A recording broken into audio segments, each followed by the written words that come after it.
Bien.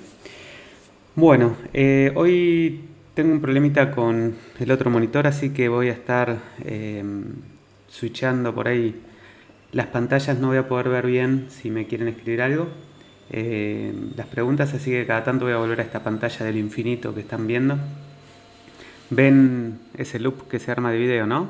En la pantalla. Bien, bueno, voy a proyectar abrir otra ventana para continuar con lo que vimos en la última teoría.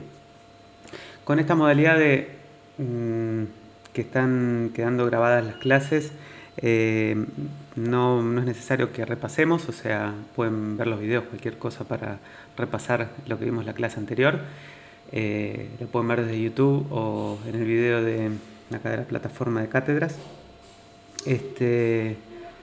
Bueno, arrancamos desde donde terminamos la clase anterior, que fue justamente desde acá. Bien. Eh, Vamos a continuar a partir de hashes. Yo cada tanto haré esto por si quieren preguntar. Igualmente, si quieren habilitar sus micrófonos para hacer alguna consulta, lo hacen, así los escucho y inmediatamente tomo el foco de esta ventana. Bien. Bueno, la clase anterior habíamos hablado de colecciones en general, habíamos visto cómo manejarnos con arreglos y con algunos métodos propios del arreglo, como el first, el last, el push, el pop, shift and shift, bueno, varios métodos de esos. Y habíamos llegado hasta hashes. Entonces, Disculpe, profesor, no se están viendo las diapositivas. no se ve. A ver.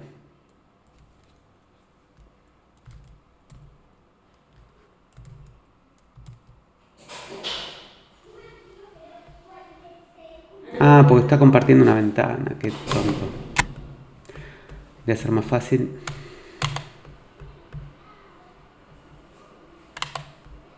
Les comparto directamente esto. Eliminamos el loop, a ver si ahí lo tomo.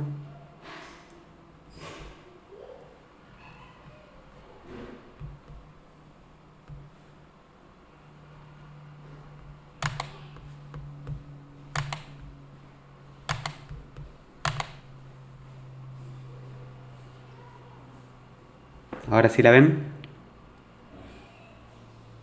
Sí, Perfecto, ahí anda. perfecto. Bueno, no voy a poder abrir la consola cuando quiera hacer mostrar algún ejemplo, particularmente con la consola voy a tener que salir y ir compartiendo otra cosa. Bueno, entonces, como les decía, a ver, los arreglos se indexan con enteros, como ya vimos. Ahora los hashes se indexan con objetos. Y esos objetos puede ser cualquier objeto, o sea, para acceder a un hash, la clave va a poder ser cualquier tipo de objeto, pero los que se usan digamos, habitualmente son los símbolos, los strings, expresiones regulares o bueno, cualquier otro objeto. Pero lo que uno más ve son símbolos o strings. Cuando se almacena un valor en un hash, vamos a utilizar, esperen que saco esta parte que molesta. Cuando se almacena un valor en un hash, vamos a usar el índice, generalmente se lo llama key, por eso se dice key value a este tipo de estructuras. Y el dato a almacenar en dicho índice generalmente se llama valor o value. El acceso a los valores referenciados por hash se realiza por medio de los keys, entonces el uso van a ver que termina siendo un poco como lo estamos viendo acá. Tenemos un ejemplo de un hash que, al igual que el corchete, en los arreglos definen el arreglo sin poner la palabra array, instanciar el objeto y después agregarle elementos. Acá directamente podemos declarar una variable h de tipo hash, donde estamos viendo que tiene como clave dog y value canine, como key cat y como value feline. Entonces, si preguntamos la longitud, nos va a dar 2. Y si accedemos al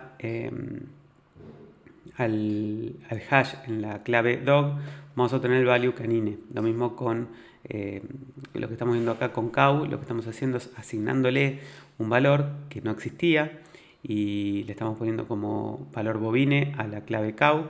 Y después estamos indexando con un número, mezclando dígitos con strings. Entonces en la posición 12 metemos el string value do de cine y podemos reemplazar el valor de la clave cat con el 99. Entonces eso a modo de ejemplo de cómo se usa el hash. A partir de la versión Ruby 1.9 cambió la notación de los hashes en una notación un poco más amigable respecto de lo que es la notación del JSON. Uno cuando ve esta notación no solamente es más cómoda porque no tenemos que usar esa suerte de flechita, sino que lo que se parece a simple vista es un JSON, donde escribimos la clave, 2 puntos y el valor. La notación de arriba, que es la nueva, lo que está haciendo es definiendo el símbolo dog, que tiene como valor canine, y el símbolo cat, que tiene como valor feline. Es la misma notación que estamos viendo en las versiones previas a la 1.9, la 1.8, que justamente hacían uso de ese tipo de notación, que era la única que existía.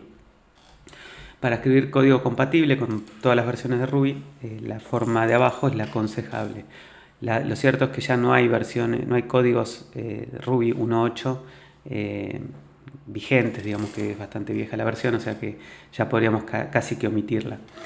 Lo cierto es que si queremos usar strings en vez de símbolos, la única forma de hacerlo es con la notación de abajo, porque la notación de arriba solamente funciona con símbolos. Vamos a ver el caso de un ejemplo donde vamos a hacer un programa donde la idea es calcular el número de veces que aparece una palabra en un texto. La idea es, imagínense, un texto en un archivo que tiene muchas palabras y la idea va a ser contabilizar esas palabras de tal forma de unificar las palabras que son iguales, contabilizándolas y decir, por ejemplo, la palabra Pepe aparece 50 veces. Entonces, bueno, ¿cómo resolver esto? Bueno, así a simple vista pareciera que para solucionar este problema vamos a tener que usar las estructuras que vimos hasta ahora. Entonces, para separar el texto en palabras vamos a transformar ese texto en un arreglo de palabras. Y por otro lado, para contabilizar cuántas ocurrencias de cada palabra existen, lo que vamos a usar es un hash donde la clave va a ser la palabra y el valor va a ser la cantidad de ocurrencias. Como solución así preliminar surgen estos conceptos. Bueno, el método que obtiene las palabras, o sea, cómo obtener las palabras a partir de un texto, ¿no? Cómo particionar un texto en palabras. Bueno, siempre los distintos lenguajes tienen por ahí herramientas para parsear de alguna forma un string y separarlo por algún criterio. Hay una función, un método en Ruby que es muy potente en string, que es scan. Entonces lo que hacemos acá es words from string, que sería nuestro método que justamente explota un texto en palabras, devolviendo un arreglo de palabras, va a hacer uso de, en este caso, dos métodos. Al texto que recibimos primero lo estamos pasando a downcase. Downcase sería todo minúscula. Eso es para que nuestro programa justamente sea case insensitive, o sea, no sea case sensitive, es decir, que pasa toda minúscula y verifica las palabras en minúscula para que no contabilice una palabra que arranca con mayúscula distinta a otra palabra. Entonces pasamos toda minúscula y después usamos un método que se llama scan. El scan lo que hace es, dada una expresión regular, cada match de esa expresión regular me lo devuelve como elemento del arreglo. Entonces acá lo que estamos diciendo es entre corchetes el barra W con un apóstrofe y el más. ¿A alguien se le ocurre qué significa eso? Me vuelvo a la otra ventana para ver qué están diciendo.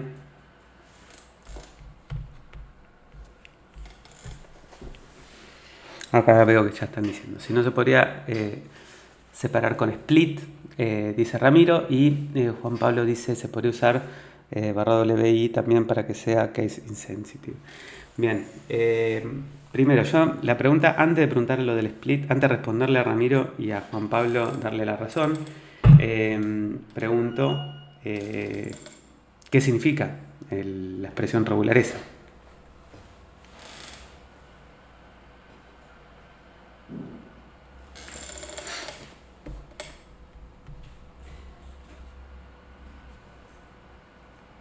¿Alguien sabe? ¿No?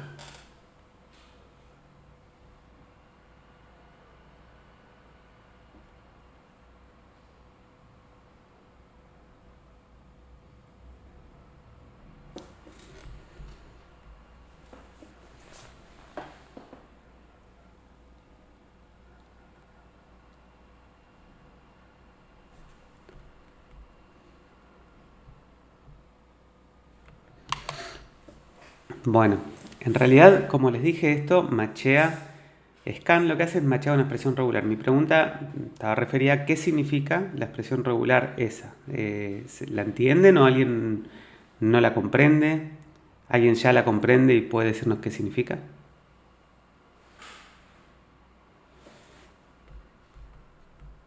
Bien. ¿Alguien la entendió? ¿Podría decirnos qué es?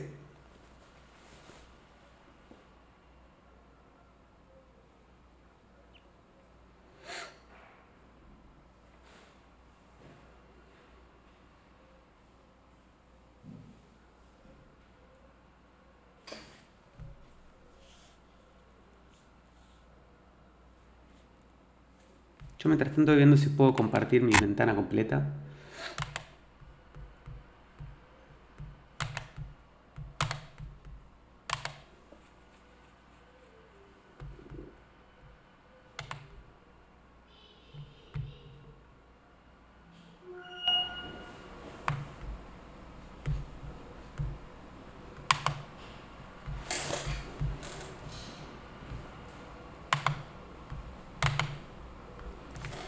Parece que sí, ahora andamos mejor. Bien, a ver qué me han dicho. Machea cualquier cosa de la forma letra o número seguido de literal. El apóstrofe y una o más veces. No seguido. Muy bien, bueno, perfecto, lo que dice Juan Pablo. Los corchetes indican una clase, también lo que dice Sebastián. Bueno, perfecto. Para que sea una idea, lo que significa escribir una expresión regular que tenga justamente los corchetes y adentro todo lo que escribamos adentro de los corchetes son qué caracteres admitimos.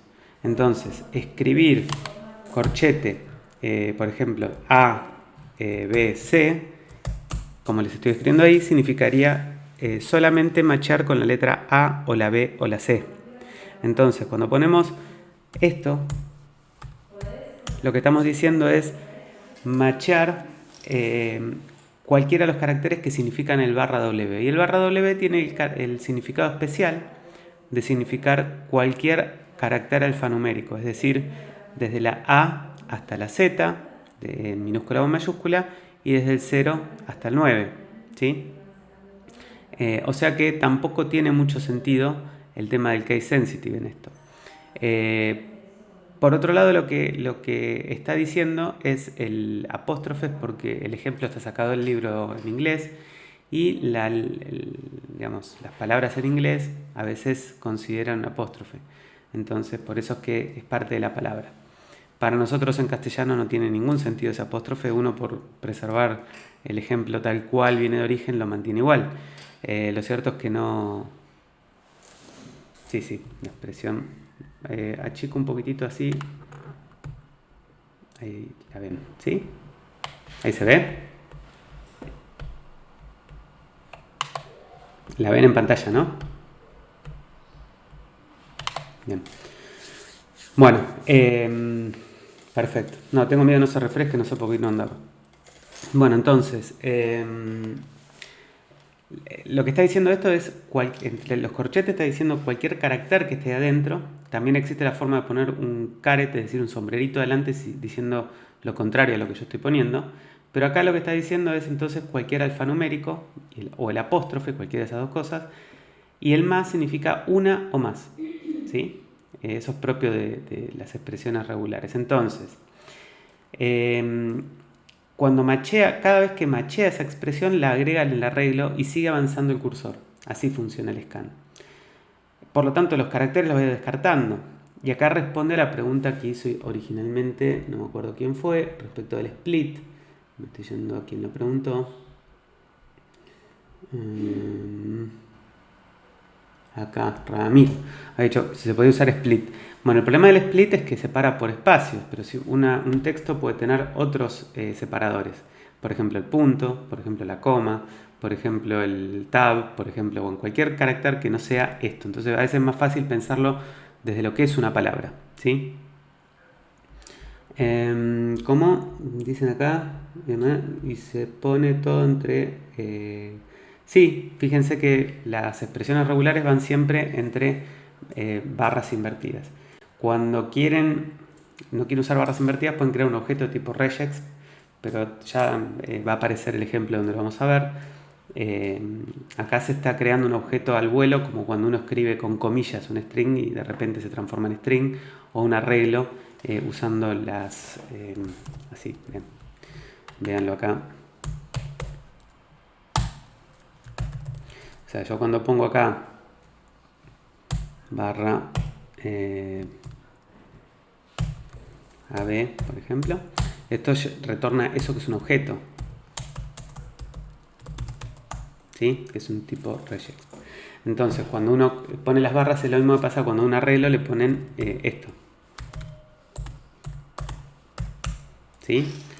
Es una forma de crear un objeto directamente sin invocar la clase con el new ni nada por el estilo.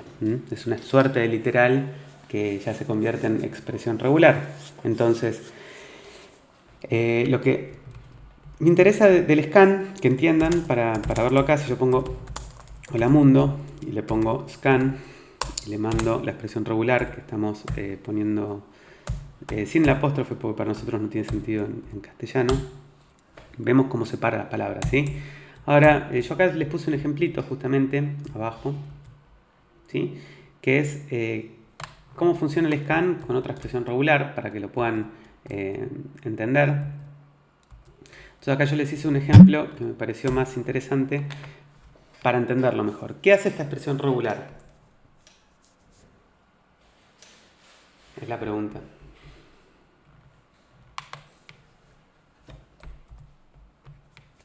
El punto, ¿recuerdan qué significaba?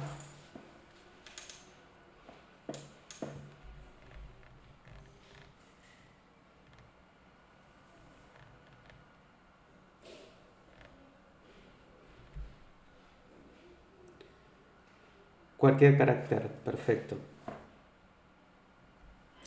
El punto significa cualquier carácter, no habla de veces, es machea cualquier cosa.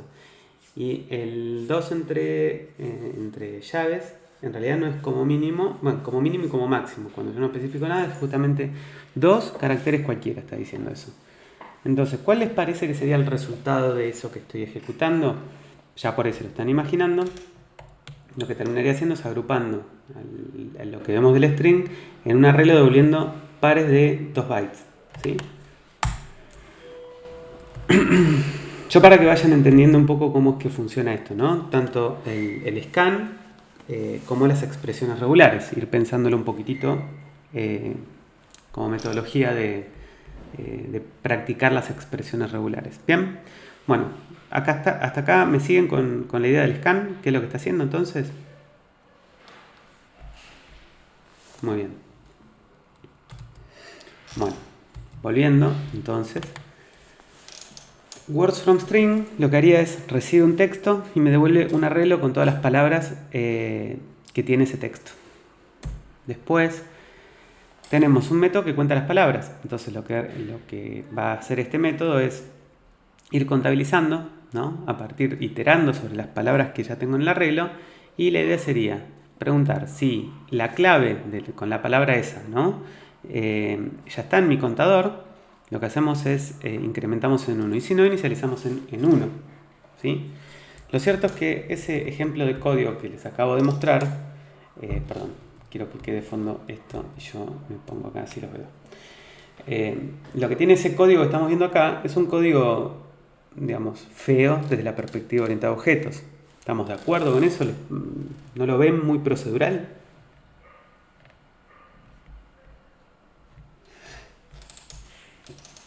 Bueno, desde la perspectiva del paradigma orientado a objetos, esto es un asco. Entonces vamos a ver cómo podemos refactorizar para que esto quede más lindo.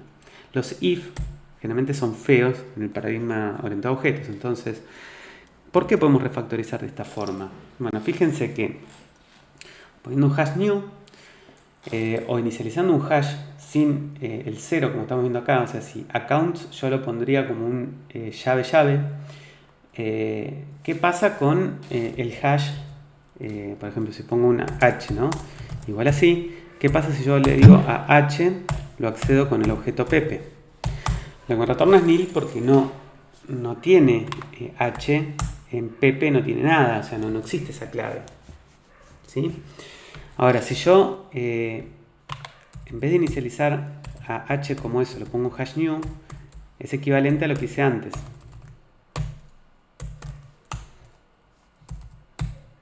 ¿Sí? Pero si yo le paso un argumento, lo que van a ver es que yo ahora a cualquier posición que acceda me retorna un 0, porque en la inicialización del hash yo le puedo estar diciendo qué me retorna el hash cuando no tiene nada en esa posición. ¿Sí? O sea, el hash está pensado en el initialize, recibir el valor por defecto por medio del cual va a inicializar los valores. ¿Sí? Bien.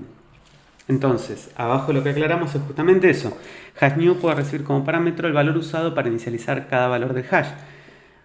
Ahora vamos a ver el ejemplo para entender cómo funciona todo. Pero este método, countFrequency, que recibe el arreglo de palabras, ahora es mucho más simple. Todavía sigue siendo un poco feo porque es un for, en vez de usar alguna otra estructura más rubista o más orientada a objetos, ¿no?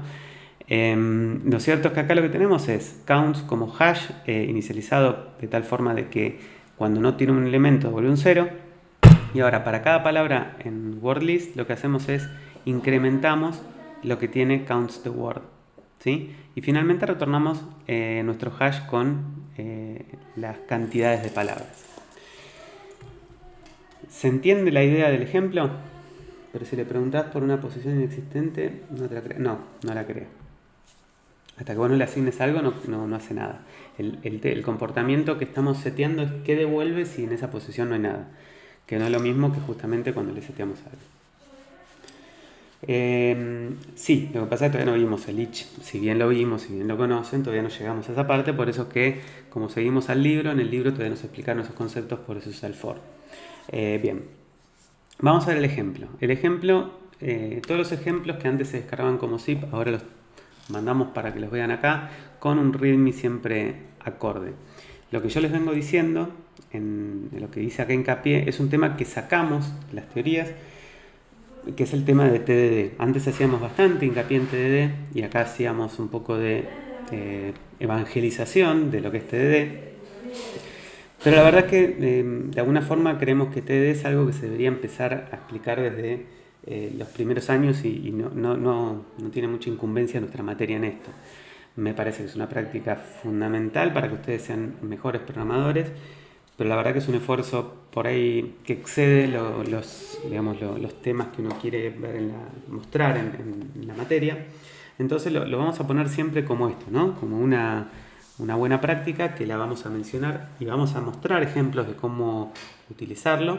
Lo cierto es que TDD, y solamente para decir esto cortito, es una metodología de desarrollo. No hay que confundirse escribir tests con TDD, ¿sí? Porque TDD es cómo pienso mi desarrollo, cómo desarrollo. Y escribir un test no es hacer TDD. Entonces, si yo agarro y me pongo a pensar un problema como este que les mostré hasta ahora, yo primero les mostré el código, ¿sí? El código que resuelve el problema, pero no pensé cómo se probaba. Cuando uno hace TDD, primero piensa cómo prueba lo que va a hacer y después lo hace. Es tan importante cambiar el orden de estas cosas, es decir, hacer lo último que dije, es decir, primero escribir el test y después escribir el código para que ese test se satisfaga, que si uno arranca de esta última forma, lo que va a escribir es código más desacoplado. Cuando hablamos de código más desacoplado, el código va a ser testeable. Si uno encara la problemática al revés, es decir, si uno empieza escribiendo el código y después quiere escribir el test, lo que le va a quedar es algo difícilmente probable, difícilmente de testear. ¿Por qué? Porque como no fue concebido de esa forma, no van a encontrar claridad a la hora de cómo testear algo que está programado tipo masacote y donde tiene lógica por ahí toda entremezclada y difícilmente sea fácil agregarle sensores, llamémoslo de alguna forma, como testearlo. Entonces este ejemplo, como es muy simple, como son dos métodos bastante pavotes, lo que vamos a ver es cómo se pueden testear. Entonces el mismo repositorio tiene los tests y la librería de testing que se llama Minitest para poder verificar que el programa funciona bien y agregar cierta calidad. O sea, que estén los tests no implica TDD. Repito y por última vez, TDD es una forma de pensar, una forma de resolver problemas, una forma de programar, que no tiene nada que ver con escribir un test. No sé si fui claro. Cualquier cosita de eso me lo preguntan después de forma personal, pero no es algo que compete a la materia. Bueno, yendo al ejemplo para verlo completo, acá está el repositorio. El repositorio, lo que hicimos fue en la carpeta lib tenemos el código importante, tiene las dos funciones que vimos hoy y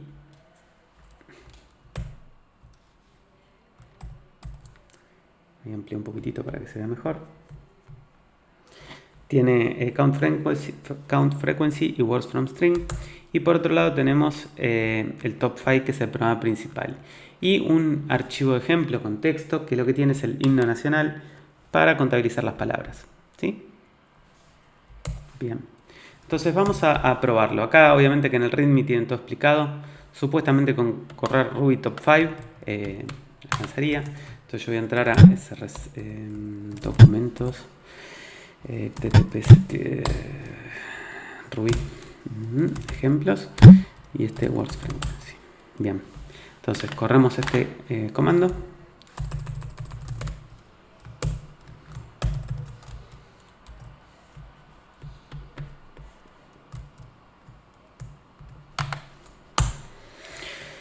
Bueno, la palabra que más ocurre en nuestro himno es libertad, después argentino, pueblo, sobre y base, en ese orden.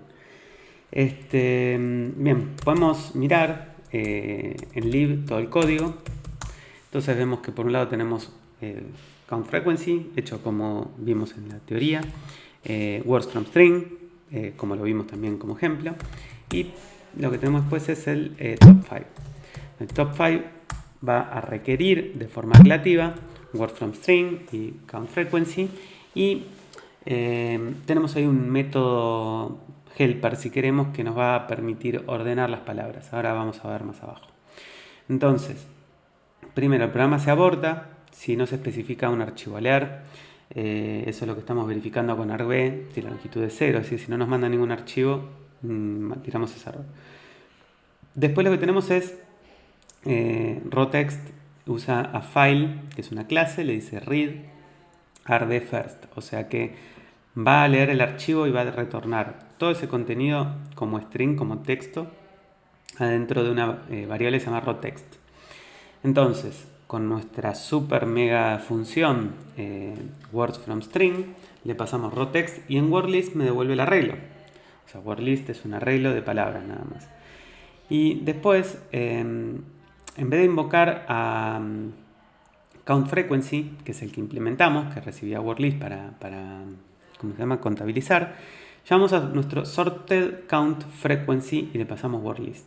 Este sorted count frequency es el que está arriba, acá, ¿sí? Entonces, ¿qué hace? Bueno, invoca a count frequency, que me devuelve un hash con, para cada palabra, la cantidad de ocurrencias. Pero lo que estamos haciendo a ese resultado, ordenándolo con sort by, es un método de las colecciones que yo le puedo especificar por qué criterio quiero ordenar los elementos. O sea, si yo le digo sort a cualquier colección, me los va a ordenar por... a cada elemento le va a decir, lo va a comparar con el siguiente, con el otro, para ordenarlo. Lo que pasa es que sort by me permite indicar cómo se comparan dos elementos, ¿sí? Entonces, acá lo que estoy... ¿cuál es cómo acceder al objeto que va a permitirme comparar? Entonces, cada elemento de un hash, en el sort by, desde la perspectiva de una colección, es un arreglo de dos elementos, donde tengo clave y valor. El hash se ve como un arreglo de arreglos, donde cada subarreglo tiene dos elementos, la clave y el valor. Entonces acá lo que le estoy diciendo es que me ordene a este arreglo, a este hash, por la cantidad de elementos. Los que me van a interesar son todo va a estar ordenado el que tiene las palabras que menos tienen al principio y las palabras que más ocurrencias tienen al final. Y yo hice un programa acá que contabiliza las palabras que más aparecen, pero las últimas 5. Entonces, lo que hacemos con la última línea, en la 13, es el resultado de las palabras ya ordenadas.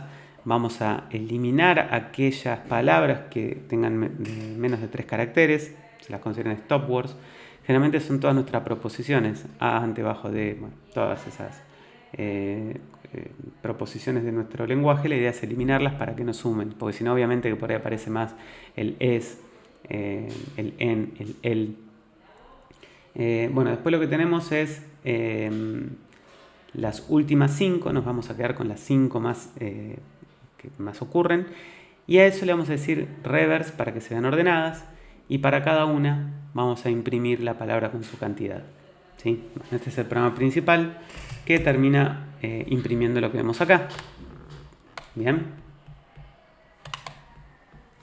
Bueno. ¿Se entendió el ejemplito?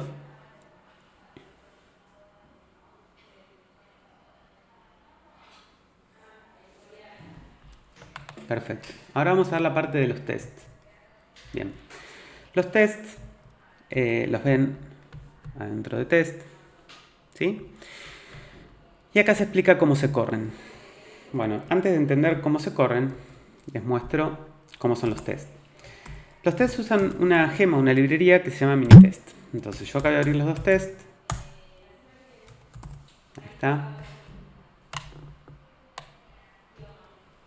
Bueno, acá lo que estamos viendo es test count frequency. Este controla que el que cuenta la cantidad de ocurrencias en una, ya recibiendo un arreglo de palabras, funciona bien. Entonces fíjense qué interesante cómo plantean los tests, ¿no? Esto es aprender un poco de cómo escribir test, que no es lo mismo que hacer TDD. Como les dije, TDD tiene que ver con pensar primero estos tests y después escribir el código. En general, cuando uno quiere aprender cómo escribir test, tiene que entender esta librería primero que nada, que define una clase con un nombre determinado, en este caso una test count frequency, tratando de hacer alusión a lo que está testeando. Y en este caso, como estamos usando Minitest, requiere que uno subclasee la clase Minitest test. Entonces, cada método que es un test, que va a testear algo, tiene que tener el nombre del método, arrancar con el prefijo test-bajo. Entonces, el primer test va a verificar qué sucede cuando yo trato de contabilizar la cantidad de palabras en un arreglo vacío. Siempre es conveniente, cuando uno escribe test, ir a buscar qué sucedería con mi programa en los límites. ¿Qué significan los límites? Bueno, en los extremos. ¿Qué pasa cuando yo le mando algo vacío, cuando le mando algo con situaciones que ameritan, en general, que uno las piense, las baje en un papel, verifique determinada cuestión? Entonces, lo que requerimos arriba, bueno, obviamente que es nuestra librería, que se llama Count Frequency, y Minitest Autorun, que lo que va a hacer es, como esta clase no instancia ningún objeto ni nada, ese autorun lo que hace es que justamente al definir esta clase y yo la invoque, automáticamente corra el test. Entonces, acá estamos primero verificando con un assert equal. Lo que verifica es, assert es una afirmación. Yo afirmo que debería devolver nuestra función count frequency recibiendo un arreglo vacío. Es decir, si yo invoco nuestra función con 0 palabras, me debería retornar un hash vacío. Si yo le pido que con una sola palabra, ¿no?, la que sea, en este caso le mando cat, me debería devolver un hash con esa palabra como clave y la cantidad en 1. Two different words, lo que va a hacer es verificar el mismo caso de arriba, pero con dos palabras diferentes. Entonces le mando cat y sat y verifico que retorna un hash con cat con 1 y sat con 1. Y abajo tengo otro que manda dos palabras que se repiten, ¿sí?, en forma adyacente, Y un último caso donde mando dos palabras que no son adyacentes. Es decir, ¿qué pasa si mando cat, cat y sat? Y ¿qué pasa si mando cat, sat y cat? Entonces, bueno, todos los casos están mostrando el valor esperado en el parámetro izquierdo y en el parámetro derecho la invocación de nuestra función para verificar que nuestra función siempre funciona como uno está indicando en este test. El hacer equal lo que está diciendo es que afirma que se tiene que cumplir esa igualdad. Obviamente que hay un montón de afirmaciones en los frameworks de testing para verificar que algo es igual a otra cosa, que es distinto, que no es nulo, que tira excepción, que no tira excepción, que es menor, que es mayor. Bueno, hay distintas afirmaciones, distintas formas de decir esto es verdad. Bueno, no es el caso. Vamos a ver cómo se prueba la otra función. ¿Alguien preguntó algo? No. La otra función, que es la que verifica que una palabra se transforma en arreglo de palabras, es más fácil de pensar porque, bueno, tenemos cada string que escribamos, deberíamos verificar que nos retorna un arreglo con esas palabras explotadas en minúscula, digamos. Entonces, bueno, fíjense que lo del macheo que veíamos con la i, sin la i, lo que fuere, no tiene que ver con el macheo de la expresión regular, sino que lo estábamos haciendo, por eso es que cuando hoy decían si la i tenía sentido o no tenía sentido, ¿sí? En la expresión regular, porque en una expresión regular uno puede decir si, por ejemplo, hola machea con hola, ¿sí? Y esto machea. Ahí no machea, pero ahí machea. Ahora, si yo le pongo hola con minúscula, no machea, pero sí con la i. ¿Sí? Esto es lo que decía hoy un compañero de ustedes. ¿Por qué no usar la i? Bueno, pero si miramos bien el ejemplo, si metemos el ojo con la lupa, porque hay muchas cosas que pasan muy desapercibidas y son importantes. Leave words frequency. Lo que decía el compañero es por qué no poner acá i, ¿no? Ahora, este downcase está porque nosotros no es que estamos usando el downcase para que el scan machee siempre, sino que el downcase lo estamos haciendo porque necesitamos que el arreglo que me retorne me normalice las palabras para que después el hash no me contabilice un hola con minúscula diferente a un hola con mayúscula. Entonces es una forma de normalizar la salida más que por cómo el scan funciona. ¿Se entiende?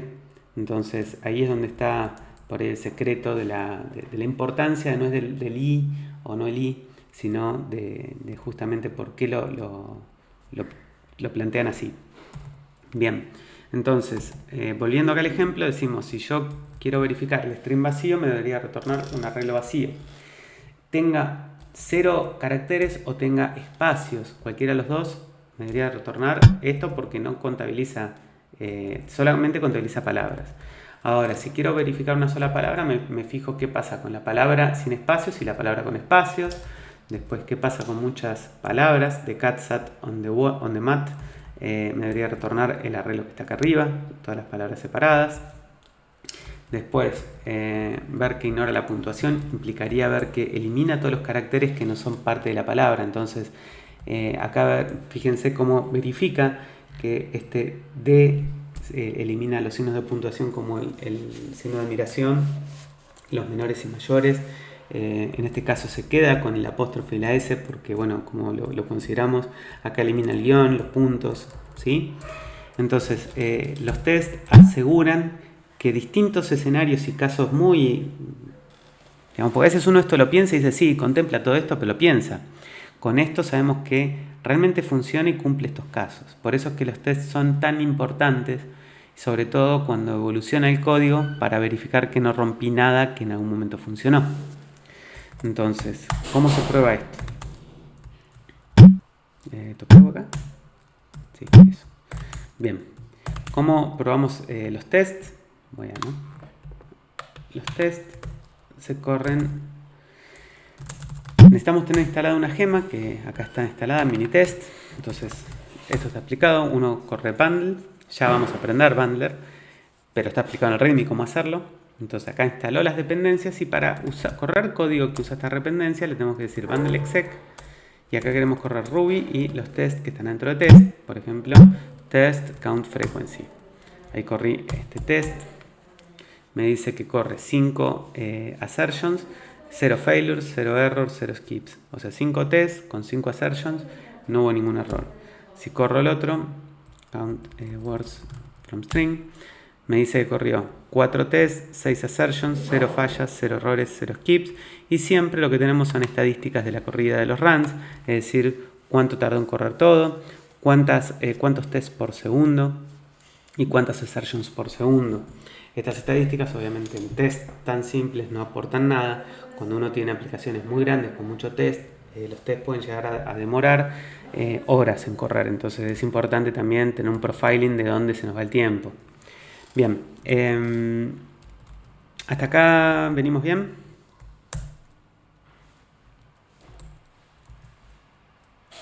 Listo.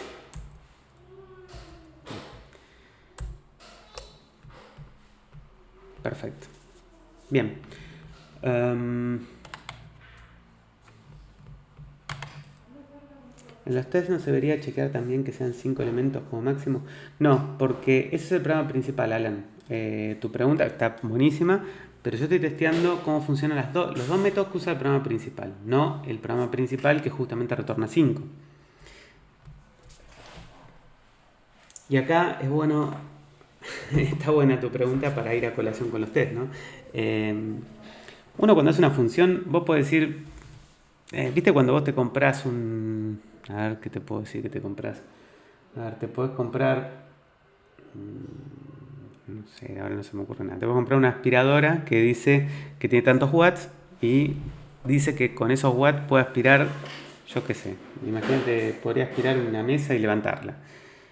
Bueno, no sabes si realmente funciona con tantos kilos, digamos, aspirando y levantando con tanta presión. Lo cierto es que son tus garantías de que cumple con determinados patrones, interfaces, lo que sea. Entonces, bueno, esto es lo mismo. Vos tenés funciones que vos las verificás.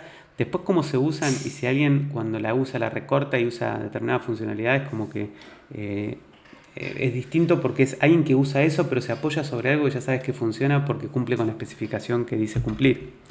Entonces, bueno, los tests de las funciones garantizan que la interfaz que vos das al que lo usa cumple con lo que se espera.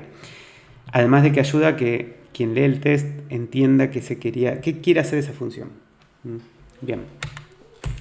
Bueno, continuamos con bloques e iteradores. ¿Se sigue viendo todo bien? Ahora agrando, pero la pantalla la ven bien, ¿no?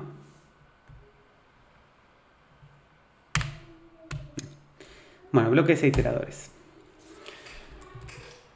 Sí, o sea que todo bien, perfecto. Bueno, ¿qué son los bloques? Bueno, un bloque es código encerrado entre llaves o las palabras claves do y en. Ya vimos ejemplos de bloques, los venimos usando de alguna forma y ya todos sabemos de qué estamos hablando cuando hablamos de bloques. Ahora, las dos formas, tanto las llaves como el do y el en, son idénticas, salvo por la precedencia. Cuando el código del bloque entra en una línea, usar siempre las llaves. Cuando tiene más de una línea, usar do en. Lo de la precedencia tiene que ver con qué toma precedencia uno sobre el otro. Porque entiendo que en el caso de la llave tiene mayor precedencia que el do y el en. Pero bueno, esto tiene que ver con los operadores, cómo tienen precedencia respecto a otros. Los bloques pueden verse como métodos anónimos. Respecto a qué usar, do o en o llaves, siempre tiene que ver con si entra una línea o no. No hay mucha más razón que esa. Los bloques pueden verse como métodos anónimos. Si queremos, más que como métodos anónimos, sería como una forma de guardar código adentro de una variable o de encapsular código que se ejecuta en otro momento. Entonces, los bloques pueden recibir parámetros. Los parámetros se explicitan entre barras verticales, los famosos pipes. El código de un bloque no se ejecuta cuando se define, sino que se almacenará para ser ejecutado más adelante, que esto es lo que recién decía. Y en Ruby los bloques solo podrán usarse después de la invocación de algún método. Si el método recibe parámetros, entonces aparecerá luego de ellos. Podría verse incluso como un parámetro extra que es pasado al método. Es decir, los métodos se escriben o entre llaves o con do y en. Pueden recibir argumentos y a su vez en Ruby cualquier método puede recibir, además de sus argumentos, un bloque. Pero además, en Ruby va a ser posible, además de que cualquier método puede recibir un bloque, va a poder recibir de forma explícita más de un bloque. O sea, yo podría mandar argumentos que sean bloques, pero además de lo que yo explicito que un bloque, que un método puede recibir, siempre admito un bloque más, como un argumento no nombrado, digamos. Vamos a ver con ejemplos, así se entiende. Vamos a ver, acá tenemos un ejemplo donde estamos calculando la suma de los cuadrados de los números de un arreglo. Bien. Entonces, inicializo una variable sum en 0. Tengo un arreglo con 4 elementos y para cada elemento, fíjense que acá el bloque do recibe un argumento value. Ese value va a tomar el valor de 1, de 2, de 3 y de 4 por cómo sabemos que ya funciona el each.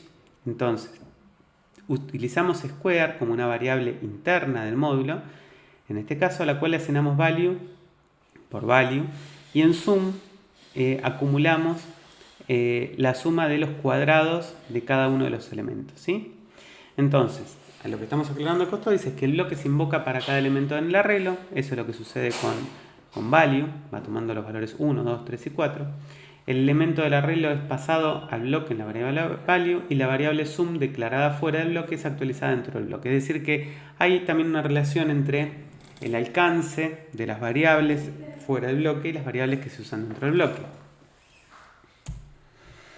Entonces, una regla importante es, si existe una variable en el bloque con el mismo nombre que una variable dentro del alcance, pero creada fuera del bloque, ambas serán la misma variable. Es decir, que el bloque va a estar usando la variable externa, que es lo que pasa con sum en el ejemplo. Casi que la explicación esa regla importante, es obvia, no sé, tendría que me haber dicho, porque es hasta intuitivo pensar que ese sum que está acumulando dentro del bloque hace referencia al sum que está inmediatamente afuera, ¿no? Estamos todos de acuerdo con eso. Ahora, vamos a ver que este comportamiento lo vamos a poder cambiar, porque si una variable aparece solo en el bloque, entonces será local al mismo, como es el caso de square. Pero vamos a ver por qué es importante poder desenmascarar justamente una variable que estamos o enmascarando o no. Vamos a ver los casos. Imagínense este caso, ¿no? Tenemos square que existe afuera y le decimos shape new y square es un objeto de instancia de shape. Y de repente, porque no me doy cuenta, después de bastante código, como dice ahí, hago el mismo código que recién vimos, ¿no? Y a square, que era la variable que tenía un cuadrado de tipo shape, le metí lo que me va a quedar inicializado al finalizar esto es el valor 16, ¿no? Entonces yo sin darme cuenta después le digo a square drop, pensando que todavía es el shape. Y ahí el boom es la trompada que recibe Ruby. ¿Por qué recibe esa trompada? Y porque square no tiene un shape, sino que tiene un 16, porque sin darme cuenta pisé el valor de square en las iteraciones porque no estoy enmascarando ese square dentro del bloque, sino que estoy usando lo mismo que con sum. ¿Estamos todos de acuerdo con eso?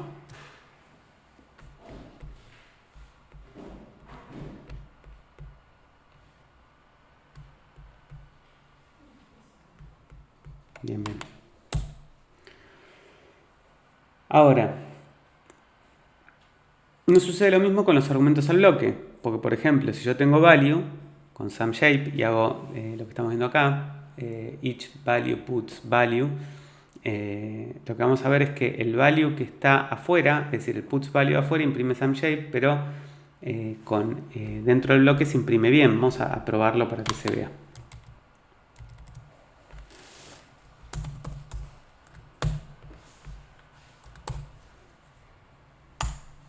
¿Sí? Ven que, o sea, dentro del bloque value toma el valor 1 y 2, pero fuera del bloque value vale lo que valía, o sea que digamos que se enmascara el value, ¿no? Eso en otro lenguaje no sucede así, por ejemplo en C. ¿Qué cosa, Sebastián?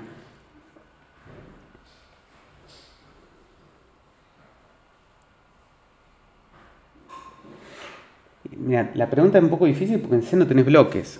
O sea, pensemos en términos de función. Y C es tan fuertemente tipado que C necesita que vos declares la variable. Entonces, si vos tenés una función que tiene una variable que se llama square, ¿no? Y hay una variable global que se llama square.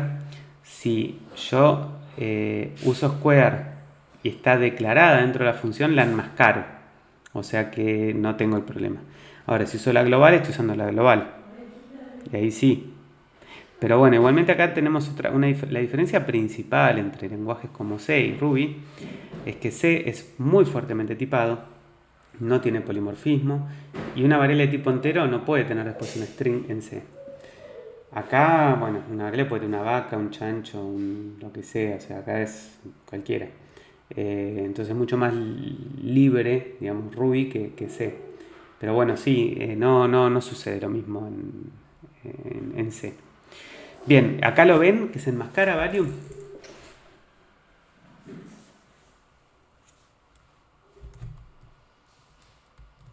Ahora, ¿cómo podemos solucionar el problema de square que tuvimos, ¿sí? Para evitar lo que nos pasó, es decir, para enmascarar square, que es lo que estamos buscando. O sea, estamos buscando que si usamos square dentro del bloque, sea un square distinto del de afuera. Entonces, con este punto y coma, podemos decir, para todo lo que viene después del punto y coma son variables que van a ser locales al bloque. Y siendo locales al bloque, enmascaran la de arriba. Es decir, redefine una variable nueva square que no va a pisar el valor de la externa, de la de afuera. Bueno, vamos a probarlo. Y vemos que square tiene SumShape. Acá usamos square para calcular la sumatoria. Vemos que la sumatoria de 1 más 4 más 9 más 16 nos da 30, ponele. Y vuelvo a imprimir square y no pasa eso. Ahora, si yo cambio el código en value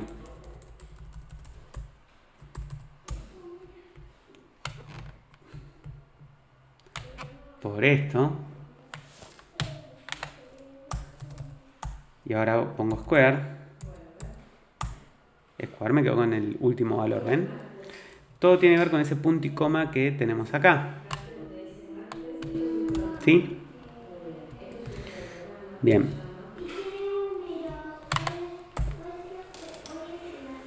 Bueno, la magia de los bloques. Bueno, mencionamos que los bloques se utilizan de forma adyacente a la llamada a un método y que no se ejecutan en el momento en que aparece en el código. Entonces, ¿qué está queriendo decir esto? Bueno, para lograr ese comportamiento dentro de un método cualquiera, no tiene que tener nada especial el método, podemos invocar un bloque, que a priori no sabemos si nos mandaron o no. Entonces, los bloques se invocarán como si fuera un método. Para invocar un bloque que no sabemos si lo recibimos o no, se utiliza una sentencia que se denomina yield. Se escribe así, yield. Entonces, cuando invocamos con yield, Ruby lo que va a hacer es invocar al código del bloque que se envió a ese método. Cuando el bloque finaliza, Ruby va a devolver el código inmediatamente al finalizar la llamada del yield, tal cual sucede con una invocación a cualquier otro método. Entonces, ¿cómo funciona esto? Vamos a ver un ejemplo. Acá tenemos un método que se llama 3times, que no hace nada más que invocar a yield 3 veces. Yield va a ser lo que le mande en un bloque, entonces 3times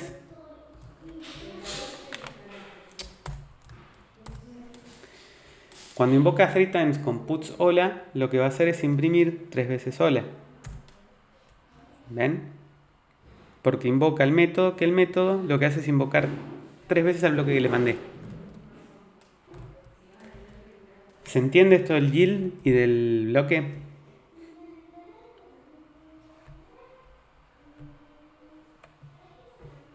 Bien.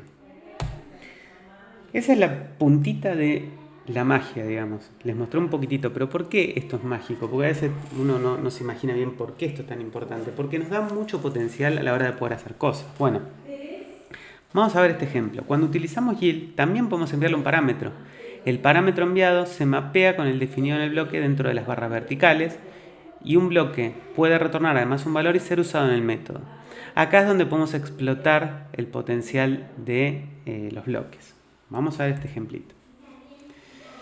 Este ejemplo es el clásico ejemplo que yo, por ejemplo, cuando hablo de C, lo más parecido en C es el pasaje de parámetros, pasaje de funciones como parámetro, como argumento. ¿Por qué? Porque ¿qué sentido tiene calcular la sucesión de Fibonacci? ¿Qué sentido tiene recorrer un arreglo? ¿Qué sentido tiene recorrer un grafo? ¿Qué sentido tiene recorrer un árbol?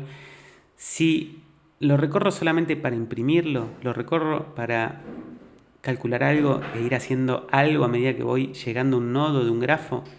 Entonces, como las estructuras son estructuras, pero lo que yo hago en esas estructuras es meramente creatividad o necesidad de resolver un problema, lo que está bueno es todo lo que aprendo en estructuras de datos, ¿no? Para recorrer alguna estructura o, por ejemplo, esto de la sucesión de Fibonacci, que me quede como genérico, independiente de lo que hago con cada elemento y que lo que quiera hacer con cada elemento quede a criterio del desarrollador que utilice mi función. Entonces, acá lo que estamos viendo es una implementación de la sucesión de Fibonacci que se implementa de forma iterativa, no se está implementando de forma recursiva, y lo que dice es fib up to max, entonces recibe un máximo, es decir, hasta qué número va a generar la sucesión de Fibonacci.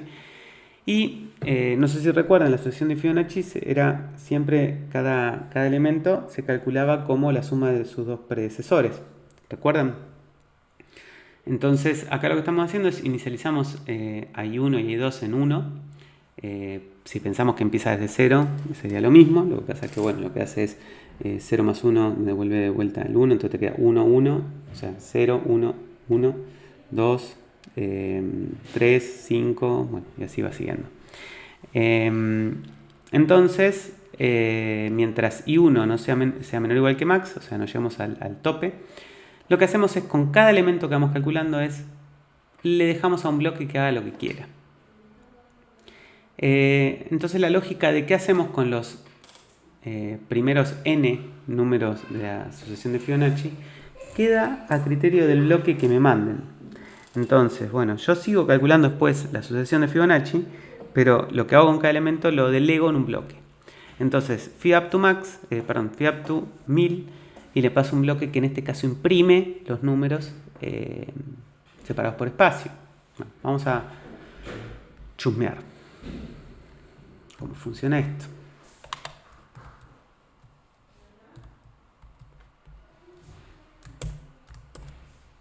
Bueno, ahí ya lo vimos funcionando. Yo acá lo que veo es que tengo la definición del método Fibonacci y acá abajo invoco a fib up to 1000 y le voy diciendo que imprima todos los elementos separados por espacio. Entonces me imprime el 1, el 2, el 3, el 5, el 8, el 13, el 21, el 34, así hasta el 987. Si yo le agrego acá hasta 1.000.000, tampoco son tantos, ¿sí? Recuerden que la asociación de Fibonacci crece de una forma bastante particular, entonces enseguida llega a ese valor. Igual puse el millón, no me acuerdo si sí, millón. Bien, ¿se entiende entonces cómo es que me sirve el bloque en este ejemplo?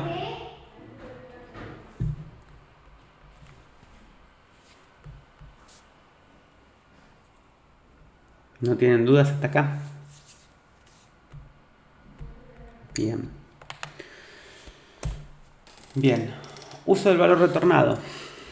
O sea, recién vimos cómo usar un argumento, o sea, el yield envía un argumento, en este caso es el elemento que va calculando la asociación de Fibonacci. Ahora vamos a ver cómo usamos al revés, el valor de retorno de un bloque para tomar una decisión. Entonces, acá vamos a ver un caso donde en vez de implementar un método como vimos hoy cualquiera, en cualquier lugar que colgada de object en esencia, abrimos la clase array y le agregamos myFind. En myFind lo que va a hacer es implementar un find. ¿Qué sería un find? Es buscar un elemento. Entonces, ¿cómo determina qué elemento? Bueno, el criterio, más que el elemento, no es buscar un elemento. El find lo que va a hacer es recibir un bloque con la condición que determina si el elemento existe o no. Que no necesariamente sería que el elemento sea igual, podría ser que el elemento sea múltiplo de, que el elemento sea par, que el elemento sea una vaca, que el elemento sea una condición. Y esa libertad me la da un bloque. Entonces lo que hacemos acá es implementamos el myFind como un for i desde 0 hasta size menos 1. Y lo que hacemos es en value nos quedamos con self de i. Self, al ser un array, a self de i me devuelve el i-décimo elemento. Y lo que retorno es el valor si yield de value. Yield de value, espero me retorna un booleano. Si el booleano es verdadero, me retorna el valor y termina mi programa. Si llega al final del arreglo, lo que retorna es nil, es decir, no encontré nada. Veamos cómo funciona esto.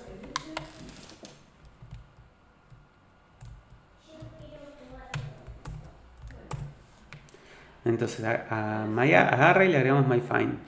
Ahora tenemos un arreglo cualquiera. Fíjense acá tengo un rango de 1 a 200 donde le estoy diciendo tu a para que me convierta de arreglo. Y le digo myFind y le digo si x es divisible por 5.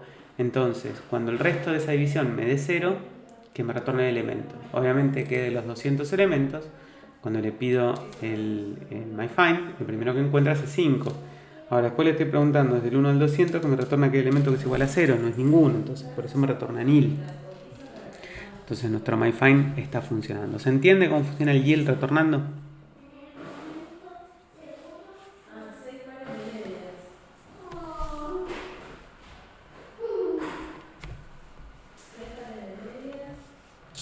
Bueno, asumo que sí.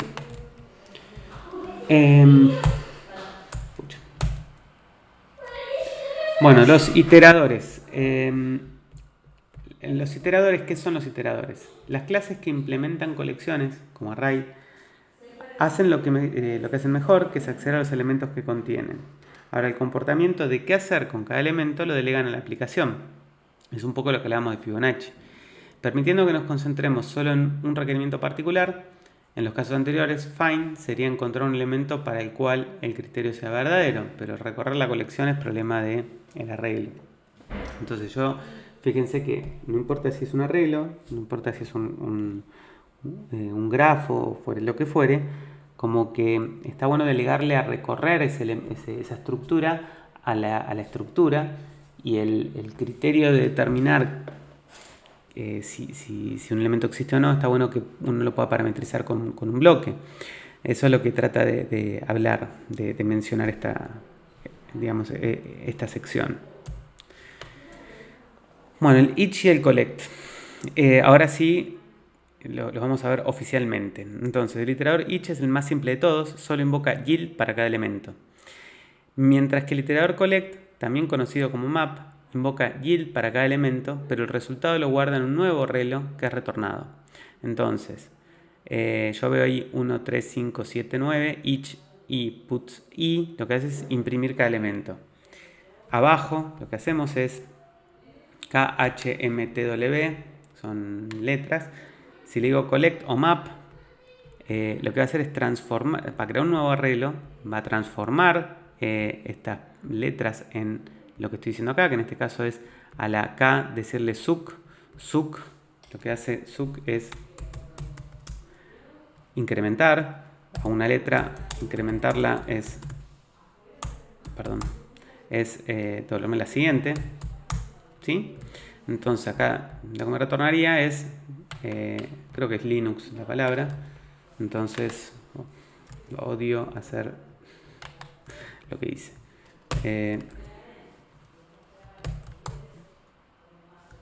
Ahí está, ¿sí? Si esto le digo join, me devuelve Linux, ¿sí? Bien, perdón, no leí que me pusieron. Una duda nomás, perdón, no lo había leído. Siendo el bloque no está explicitado como parámetros, ¿por qué lo llama? Si no lo hubiera... perdón, no entendí la duda.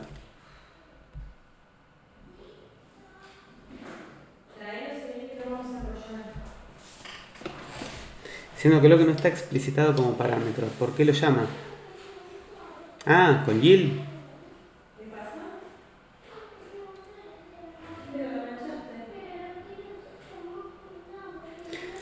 En realidad, cualquier bloque puede recibir un bloque. Cualquier método puede recibir un bloque. Cualquier método puede recibir un bloque. No se explicita como parámetro. Entonces, si 3times todavía lo debo tener acá, a ver. 3times, yo le mando acá put o le mando 1. No hice nada porque me retorna el último elemento que retornó del bloque, que es esto. Si acá pongo puts 1, me retorna nil porque el último puts retornó nil, pero imprimió 3 veces 1. ¿Sí? Entonces, ¿qué pasa si yo a 3times no le mando nada?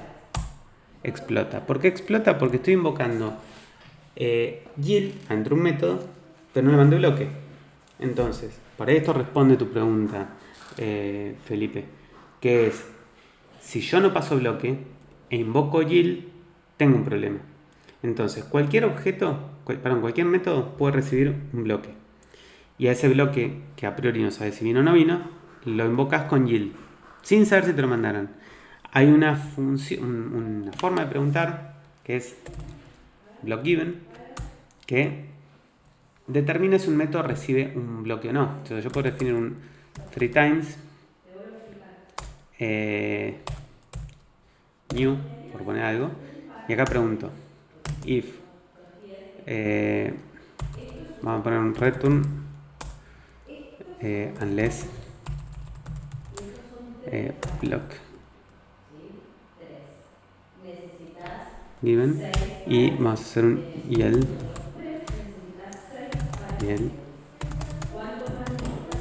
Entonces ahora si yo invoco a 3times explota, pero este no explota. Y si acá le pongo put 2, anda. Ahí el 3times new es un poco mejor de lo que vos por ahí responde tu pregunta, no sé.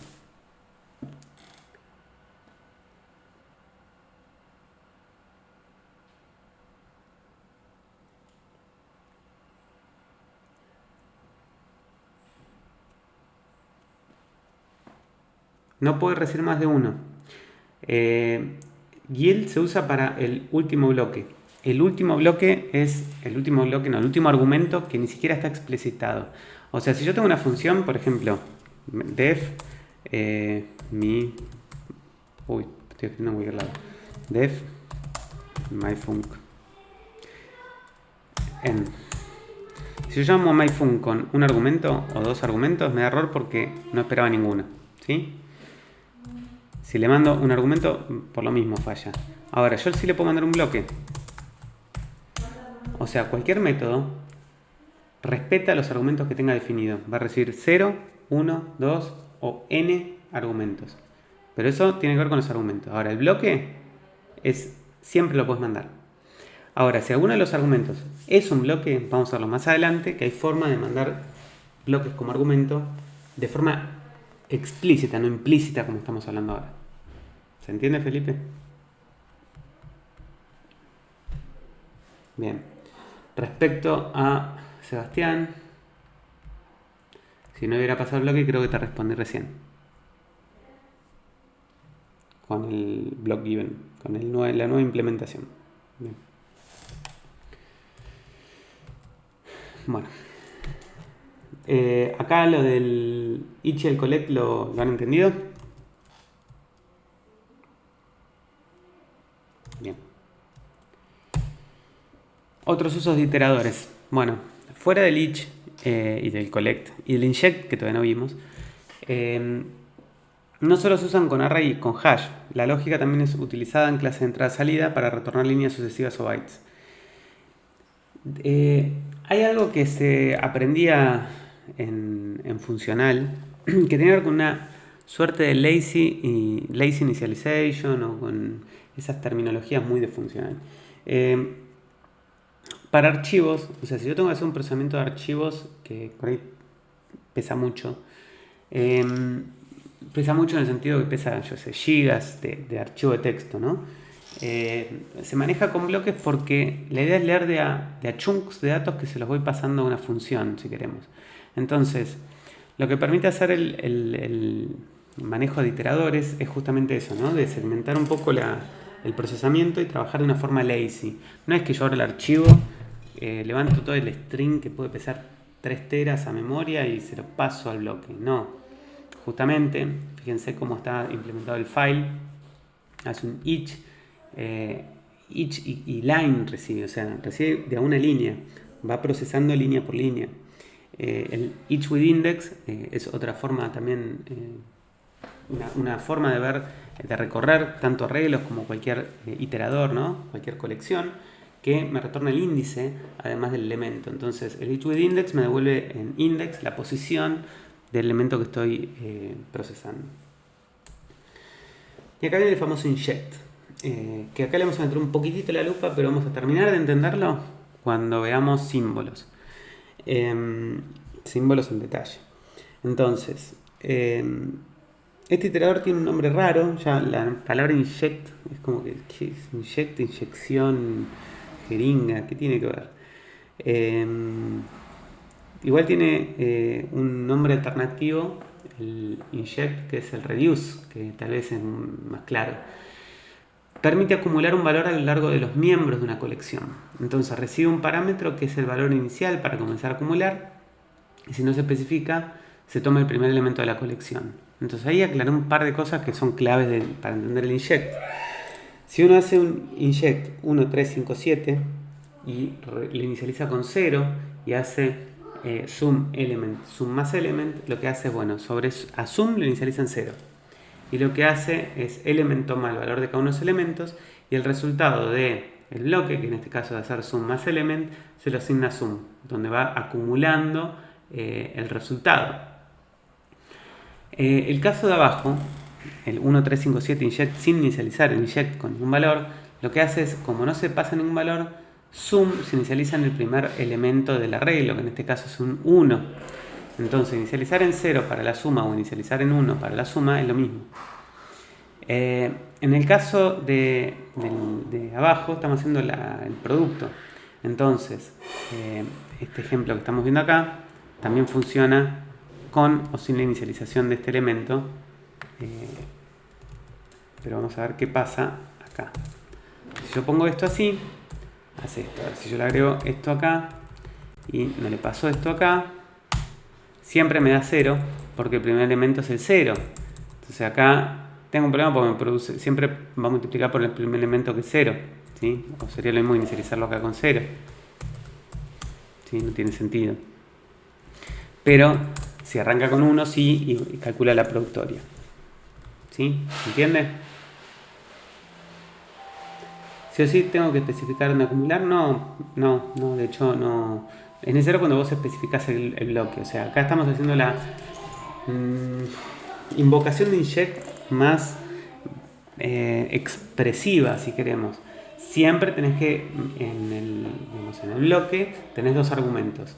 El acumulador y el elemento, para que vos operes como quieras en ese proceso de concatenación, de producto, de lo que tengas que hacer. Lo cierto es que ahora viene una notación un poco más críptica del inject, que es este que estamos viendo acá, que por ahí es el que ya conocemos.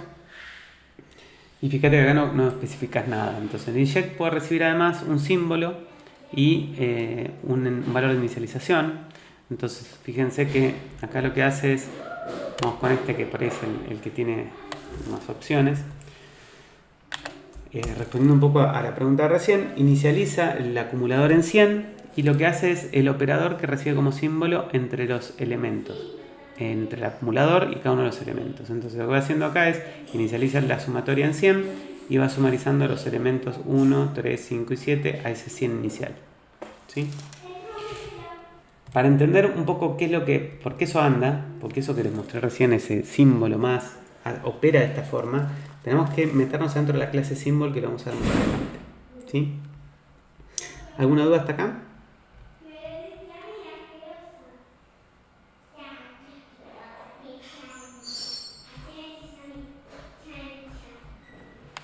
Muy bien. Bueno, problema de iteradores. Los iteradores son muy cómodos, muy cool, muy rubistas. Nos encanta mostrar estos ejemplos, pero tienen problemas. Son parte de la colección y no de una clase aparte. En otros lenguajes como Java, las colecciones no implementan sus iteradores, sino que son clases separadas, como por ejemplo la interfaz iterator de Java. Entonces, ¿qué problema tenemos con esto? Que es complicado iterar dos colecciones simultáneamente. Entonces, tenemos que iterar con un each y ir mechando cada elemento de uno con otro, o sea, ir avanzando las colecciones a la vez, como hacemos con dos for anidados. Ahí estamos con problema.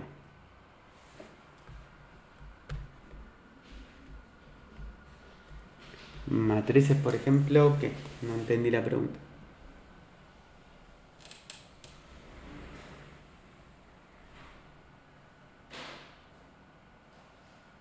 No, porque una matriz sería una matriz, y una matriz, digamos, si tuviera un each una matriz, bueno, la recorrería de arriba a abajo y de izquierda a derecha, ponele. El problema es que voy a tener que recorrer un arreglo con otro arreglo, un arreglo A y un arreglo B en forma simultánea, pero ir incrementando para cada vez que incrementas el índice del arreglo A, incrementar el de B a la vez. O sea, no podés mezclar, recorrer dos colecciones en forma simultánea en el mismo código usando un iterador. Pero la matriz sería como un arreglo en este caso, ¿sí? Lo veo como un objeto que tendría su iterador. Entonces tendría el mismo problema, independientemente de cómo la recorres. Bueno, bien. Entonces, ¿cuál es la solución? Una clase nueva que se llama enumerators. Por ahí para ustedes termina siendo todo un problema de terminator, porque se llaman iterator, enumerator y todo tiene estos nombres. Pero enseguida uno más allá de que no se acostumbre o se termina acostumbrando, como por ahí me pasó a mí, lo importante es tener en la cabeza para qué sirven estas cosas, que existen y saber que lo pueden ir a buscar y que va a estar y que la cosa es como se lo estoy explicando ahora y para qué está, ¿no?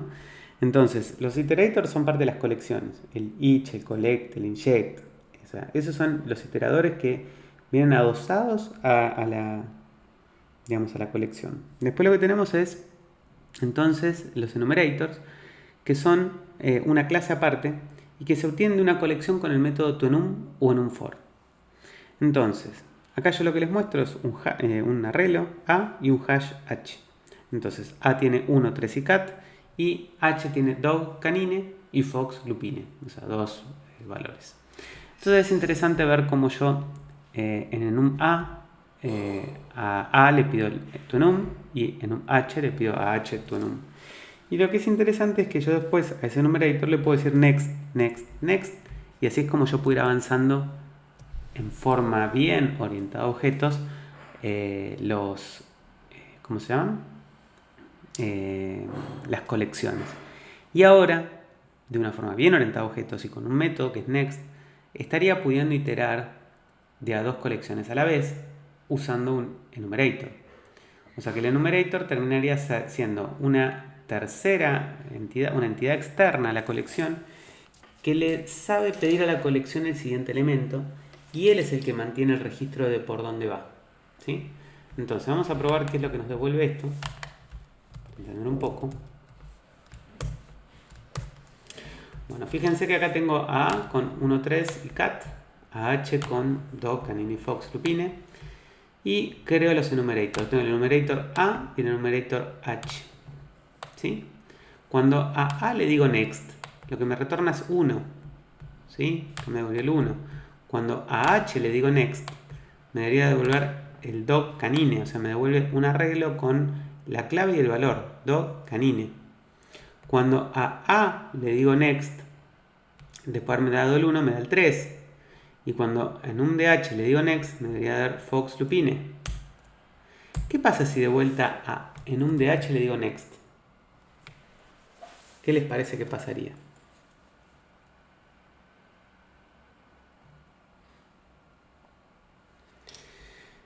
Nil. No, acá no. Acá recibo un stop iteration. Iteration reached an end.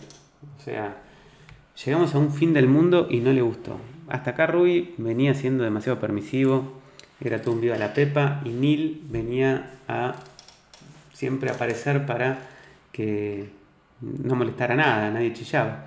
Lo cierto es que los enumerators ahora se hacen uso de una excepción para decir, no, pará, llegaste al final. Esa excepción es una excepción interesante para ver cómo se utiliza una excepción para resolver un problema que ahora parece un problema, pero que es una solución para resolver justamente el problema de iterar dos colecciones. Entonces, veamos un poco esto.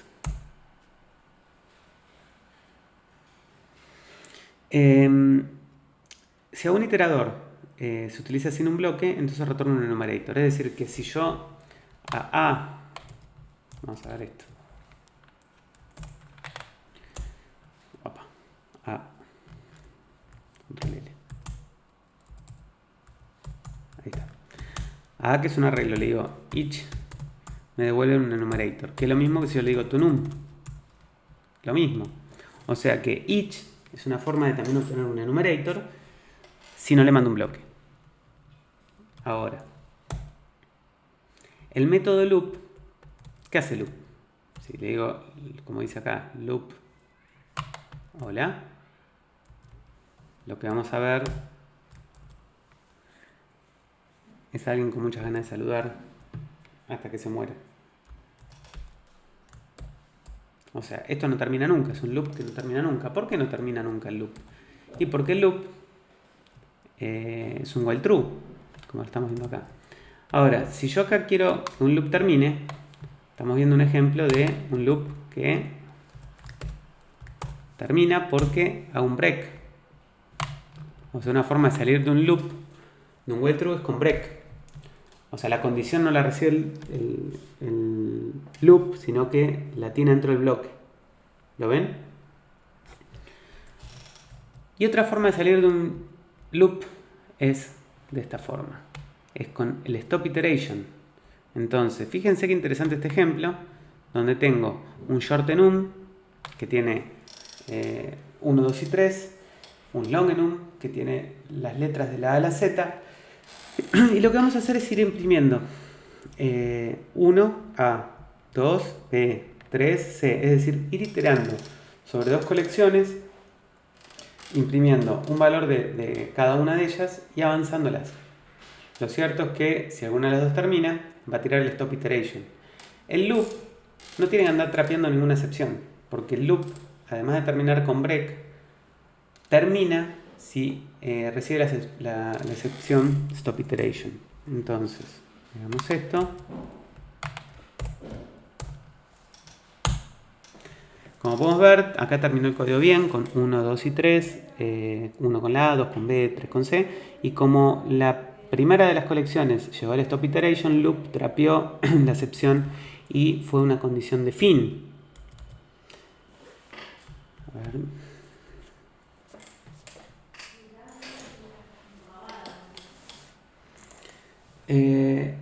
Y acá es cuando se complica si haces un do, ¿por qué? No entendí. ¿Por qué un do?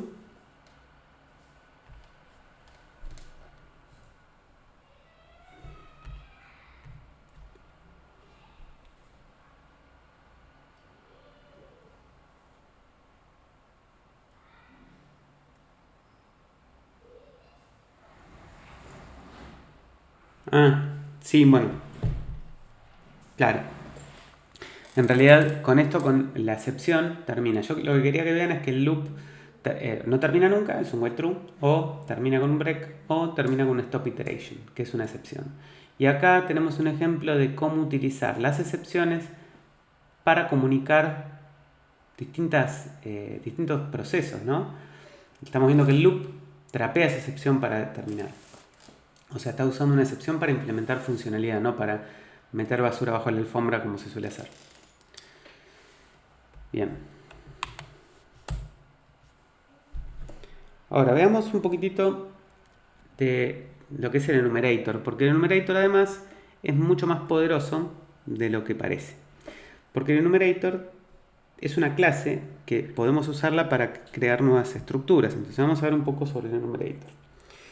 Entonces acá lo que estamos viendo es que es posible usar each with index en array. Ya sabemos que a ABC, each with index, tenemos el ítem con el índice y en result podríamos tener esto. ¿Qué nos devuelve esto? Bueno, un arreglo Tenemos AA, en este caso tendríamos item index, o sea, tendremos A1, B1, C, perdón, A0, B1, C, 2, creo que sería.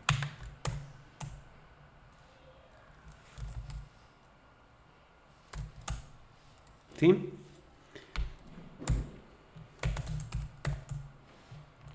También a una colección que tiene esta estructura, que es un arreglo de arreglos, cada uno con 2 elementos, le podemos decir que nos lo transforme en hash, ¿sí? Si nos gusta más.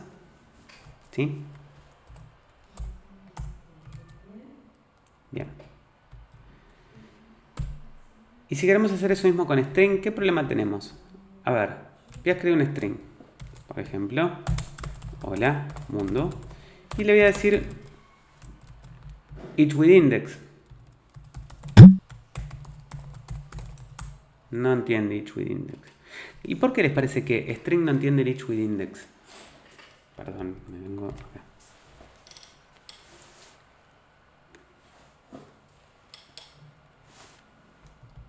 ¿Por qué les parece que el string tira error? Porque each with index no existe en esto, pero sí existe si yo esto lo transformo a 1, 2.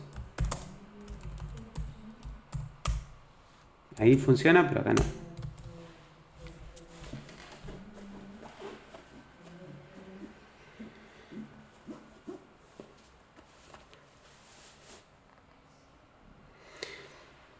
Claramente recorre un arreglo, no un string. Entonces un string no es una colección. ¿Sí? Exactamente, un string es otro objeto. Y si bien todos sabemos que un string, pero pará, un string es un arreglo de caracteres. Primero que el char no existe en Ruby. Existen solamente el string. O sea, un char sería un string de un byte, si quieren, pero no existe el char. Ahora sí lo que tiene, no existe each with index en string, pero sí existe el each char. Que each char, o sea, si yo pongo hola mundo, un each char, me da un enumerator. Que sería lo mismo que pasaba cuando esto yo le digo each. ¿Sí? Muy bien, each char. Ahí me lo estaban diciendo, se estaban anticipando a lo que estaba mostrando. Como existe each char, que nos devuelve un arreglo, nos devuelve un enumerator. Enumerator implementa una interfaz, todavía no sabemos lo que es una interfaz, que se llama enumerable, que define el each with index. O sea, el each with index es algo que está en un módulo. Entonces, ¿cómo quedaría el código? Bueno, fíjense que el código podríamos hacerlo de esta forma y nos queda que a un string le decimos each char y al each char le podemos decir each with index, ¿no? O sea que en result tenemos esto, si queremos verlo como hash, ¿sí?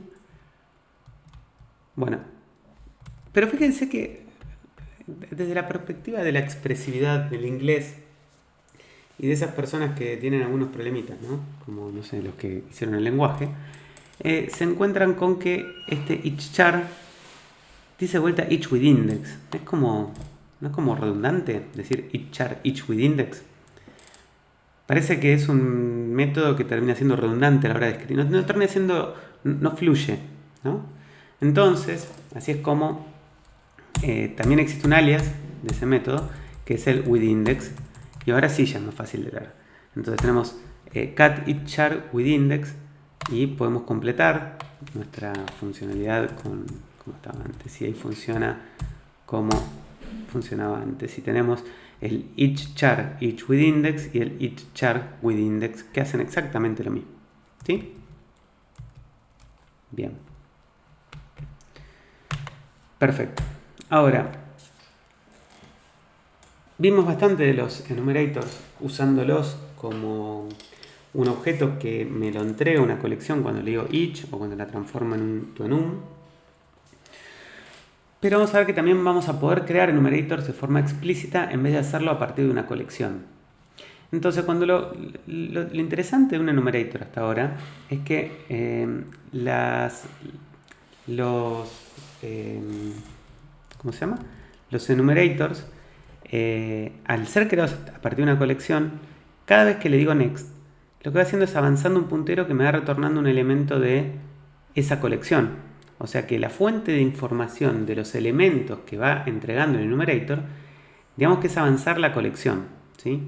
Sin embargo, uno podría crear un enumerator que uno pueda decir cómo se genera el siguiente valor.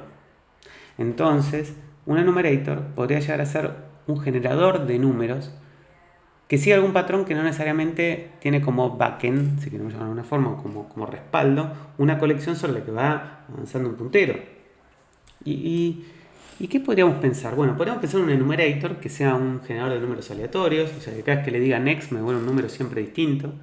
Podríamos pensar en un enumerator que me devuelva los números de la serie Fibonacci, entonces lo que generamos es un enumerator que no termina nunca, o sea, cada vez que le digo next me devuelve siempre un valor que siempre es diferente, que no termina nunca, no llega nunca a un stop iteration, ¿sí? Entonces, para ello es necesario utilizar un bloque en la creación de enumerator. O sea, yo puedo hacer un enumerator new y pasarle un bloque. Ese código del bloque se va a usar por el objeto enumerator cada vez que el programa principal le solicite un nuevo valor, es decir, que le digan next. Este bloque no se ejecutará como otros bloques, dado que su ejecución se disparará cada vez que se solicite el siguiente valor.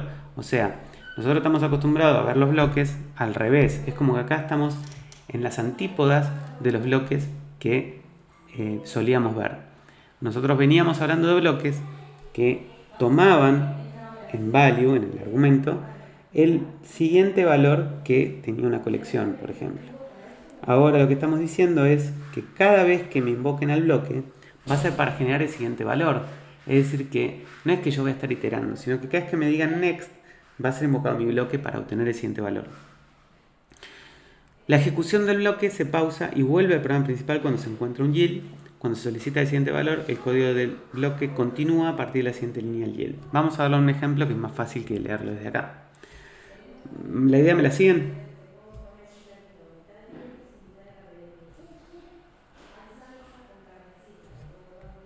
Bien.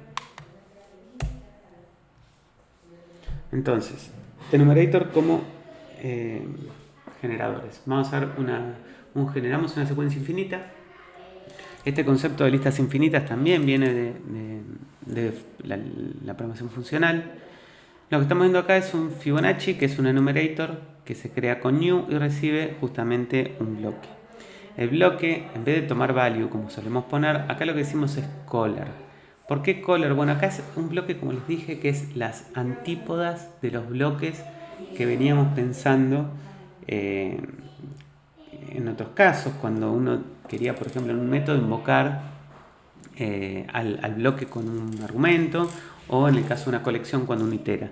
Acá el bloque lo que me permite hacer es generar el siguiente valor. Entonces este bloque va a ser el que siempre se está ejecutando, pero él se pausó cuando recibió el caller yield. O sea, imagínense que yo creo este enumerator, ejecuta el bloque una vez y se queda acá esperando hasta que alguien diga next. Si no dicen next, esto no se ejecuta y no avanza. Se queda como colgado ahí, esperando a que alguien le diga next. Entonces, es interesante probarlo de a poquitito. Entonces, vamos a ver acá creo este iterador y ahora yo Fibonacci. Digo next. ¿Sí? Y yo acá podría ponerle como puso acá 6 times to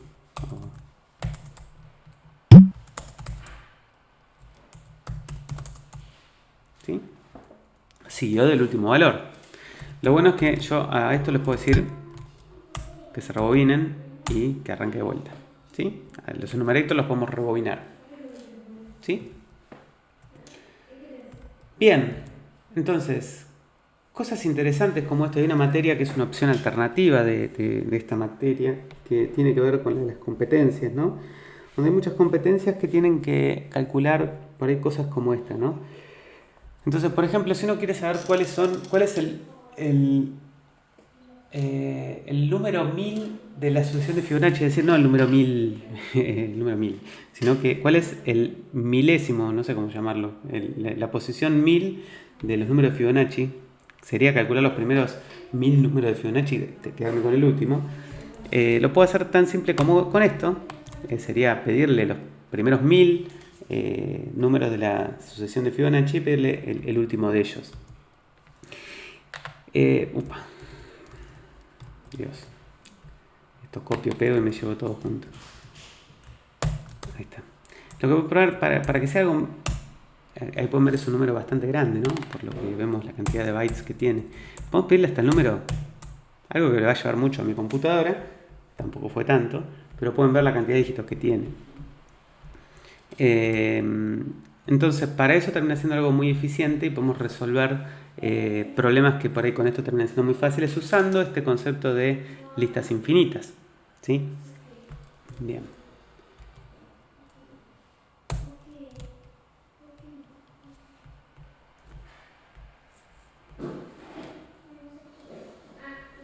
No, calcula, avanza, va calculando todo, se queda con el último. O sea, calcula los primeros 100.000, creo que le puse yo, 10.000, que son números bastante grandes, como vimos acá, y se queda con el último.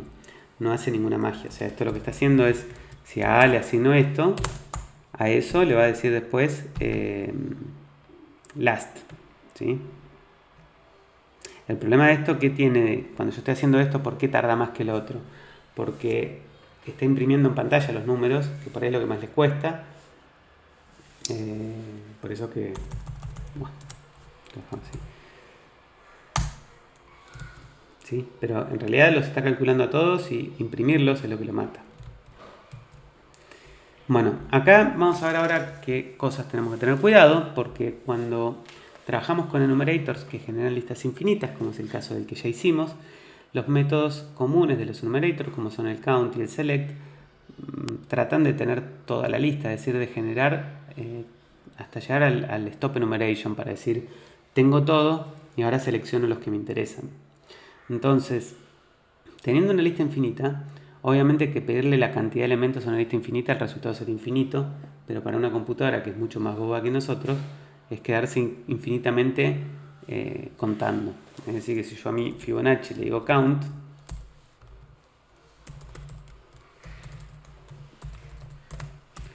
y se va a quedar generando números hasta que se canse, la memoria se va a ir a la miércoles y bueno, en un momento alguien se va a morir.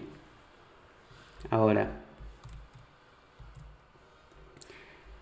¿qué pasa con select? A ver, si yo me quiero quedar con de Fibonacci select, ¿no? Aquel número que x mod 2 sea igual a 0, o sea los pares, y decirle acá los first 2. El select está haciendo lo mismo que el count, está queriendo obtener todos para hacerlo, ¿no? Si yo a esto le pido los primeros first 10,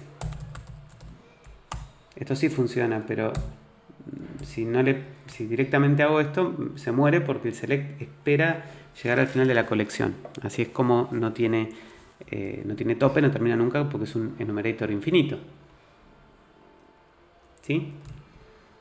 Bueno, entonces, acá lo que vamos a ver es cómo podemos implementar un infinite select, que sería otra función, que acá la idea es que recibe el enumerator que queremos. Vamos a hacer dos implementaciones, una medio fea como esta y después una más bonita que termina siendo un poco más elegante, digamos. Bueno, acá el infinite select lo hacemos genérico. Estamos definiendo un infinite select que recibe el enumerator y el bloque para establecer la conexión que queremos, la condición que va a seleccionar elementos. Fíjense que acá el bloque es una forma de decir que este elemento es un bloque de forma explícita, ¿sí? Está diciendo que sí o sí recibe un bloque, que es el bloque, para no preguntar if block given como vimos hoy.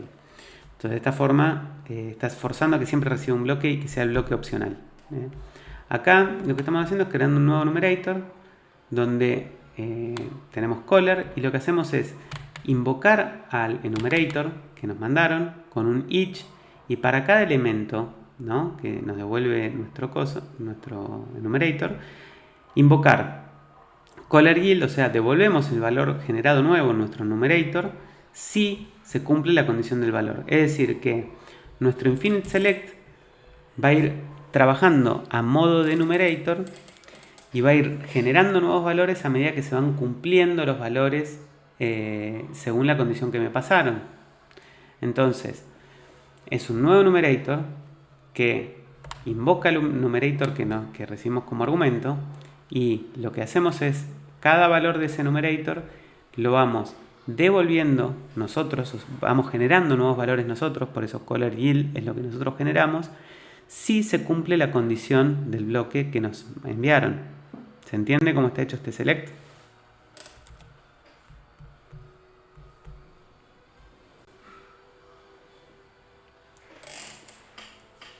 No sé si lo entienden o es muy confuso.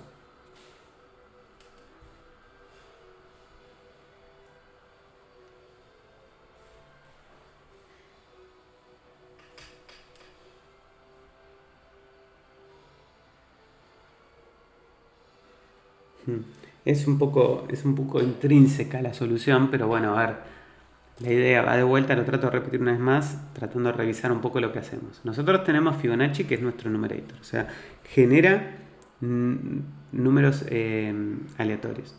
Lo del ampersand lo van a entender un poco más adelante, porque yo por ahí vamos poniendo ejemplos que se van adelantando. Pero ahí lo que estamos diciendo es que Infinite Select recibe obligatoriamente un bloque. Eso es lo que está diciendo. Es decir que, como en el caso de 3x sin bloque, lo podemos controlar con un if block given y salir con un null. También uno acá puede, desde los argumentos, decir este método recibe siempre un enumerator y el bloque de la condición del select. Es la forma de decir que es un bloque, block es un bloque, porque si no, fíjate que si yo no le pusiera el ampersand sería un argumento más. Entonces yo tendría que mandarlo acá después de la coma de Fibonacci, no podría cerrar este paréntesis. Entonces, cuando pones el ampersand block, estás haciendo referencia al bloque que puede recibir cualquier método, y lo que estás haciendo acá de forma explícita es que este método Infinite Select obligue a que se le mande siempre un bloque opcional para cualquiera de los métodos, pero acá es obligatorio. Y puede escribirse fuera de los argumentos formales, es decir que podés cerrar el paréntesis y el bloque venir después. Espero haber respondido lo del ampersand. Ahora, habiendo entendido eso, ¿qué recibe Infinite Select? Dos cosas. Recibe el enum y el bloque. El enum es el generador de números infinitos o no.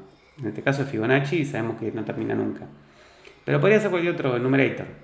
Entonces, generamos un nuevo numerator, o sea que lo que retorna el Infinite Select es un enumerator más, como Fibonacci. Lo que pasa es que acá, imagínenselo a este numerator que es como Fibonacci. Cuando le digan next, ¿qué va a hacer? Me va a volver el siguiente valor que cumple con una condición que genera. Entonces, acá, a diferencia de Fibonacci, que genera los números con la sucesión de Fibonacci, que cuando vieron la implementación era clara, acá es un enumerator que va a ir generando los valores el enumerator que recibe, y si cumple la condición del bloque, lo agrega. O sea, va a seleccionar aquellos elementos que el enumerator original genera, pero que cumplan una condición. Esa es la filosofía detrás de esto. O sea, es recorrer el numerito que reciben para cada elemento, ir generando el valor solo si se cumple el bloque que me mandaron. Eso es lo que está diciendo esto. Vamos a probarlo.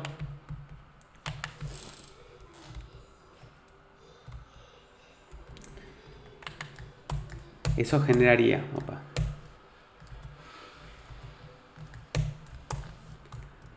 a ver, ¿cómo? Eso generaría infinitos números, solo que pares. Bueno, acá lo que estaría diciendo es, esto generaría de Fibonacci, ¿sí? Aquellos valores que son pares, y se queda con los primeros 5, ¿sí? Entonces queda con el 2, el 8, el 34, el 144 y el 610, ¿sí?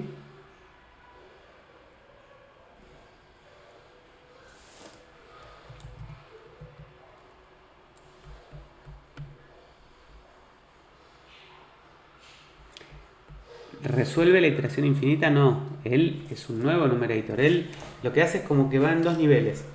Fibonacci va hasta el infinito, pero este select es un nuevo numerator, que lo que hace es, le va pidiendo a Fibonacci, dame el siguiente, dame el siguiente, dame el siguiente, hasta que uno cumple con la condición y lo retorna. O sea, cuando vos al infinite select le decís next, Porque acá lo que tienen que entender es que esto es un iterator. O sea, acá le puedo poner it igual a esto. ¿Sí? Entonces, it next 2, next 8. Esto me va retornando. Cada vez que yo le estoy diciendo next, se está moviendo por adentro el iterador de Fibonacci en las sucesivas iteraciones de valores que no cumplen, los va descartando y hasta que encuentre uno que cumple me lo retorna.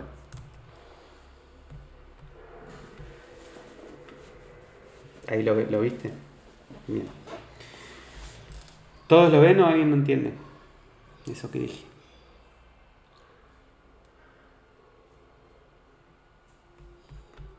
Bien. Bueno, ¿por qué hacemos tanto hincapié y decimos esto de los iterators? A mí sí es complicado de entender, pero es interesante verlo como solución. Porque esto de las listas infinitas tiene aplicaciones reales en muchos de los frameworks que después se usan si es que uno se pone a mirar cómo están implementados. Vamos a ver una solución un poco más elegante, ¿no? El infinite select lo podríamos agregar adentro de numerator y solucionamos una parte bastante importante del código para que quede más bonito. Nosotros, la verdad que no es lindo ver que a Fibonacci le tenemos que usar, o sea, este uso de un método que recibe Fibonacci después del bloque termina siendo un tanto, ya vimos que no nos gustaba porque primero que este método cuelga de object y nada tiene que ver con object, su funcionalidad. Es una funcionalidad que claramente estaría bueno que sea de enumerator. ¿Por qué? Porque genera un enumerator, me devuelve un enumerator, trabaja con un enumerator que recibe como argumento. Entonces, si pensamos desde la perspectiva del uso, fíjense qué bonito queda lo de abajo, ¿no? Que yo a un enumerator, en vez de decirle select, le puedo decir infinite select. Y que al resultado del infinite select le puedo decir otro infinite select. Y que al resultado de eso le puedo decir otra cosa. Y que todos vayan retornando enumerators, porque al ser enumerators respetan una interfaz de métodos que me permite seguir encadenando métodos, ¿no?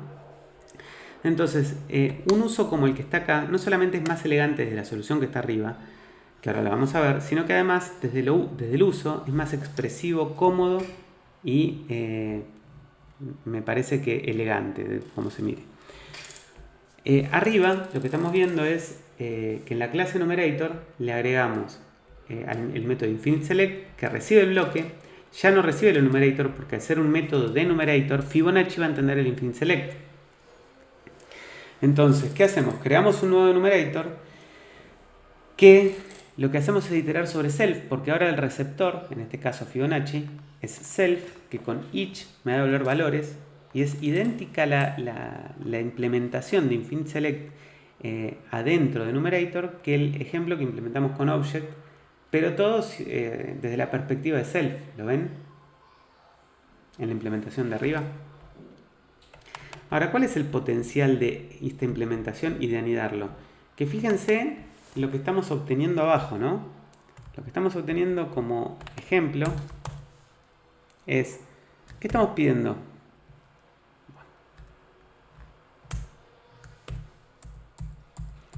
Le estamos pidiendo a Fibonacci, esperen que lo copio.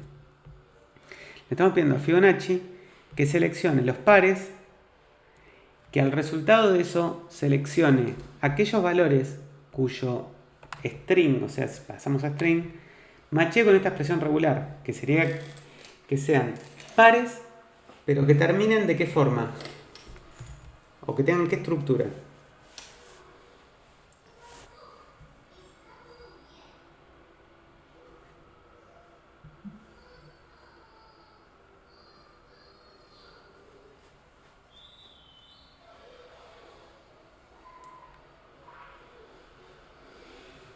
En realidad, no que empiecen, sino que terminen. El pesos al final significa que termine con 13 y un dígito más. O sea, que sean pares y que los últimos 3 dígitos sean 1, 3 y un valor par. O sea, podría ser un 2, un 4, un 6, un 8, con lo que sea.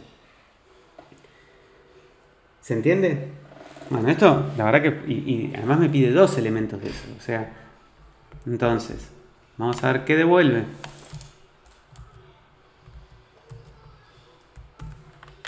Ay, Dios.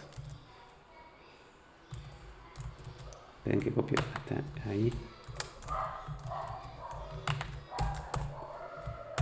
Ahí está. Acá los vemos. Este es un número y este es el otro número. Como pueden ver, son pares y terminan en 138 y 130. ¿Sí? ¿Se entiende?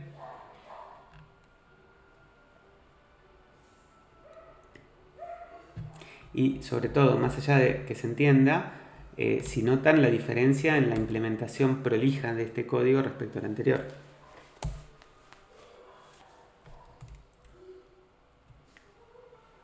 Bien. Bueno, bloques como transacciones. Bueno, podemos usar bloques para definir código que debe ejecutarse bajo ciertas condiciones transaccionales.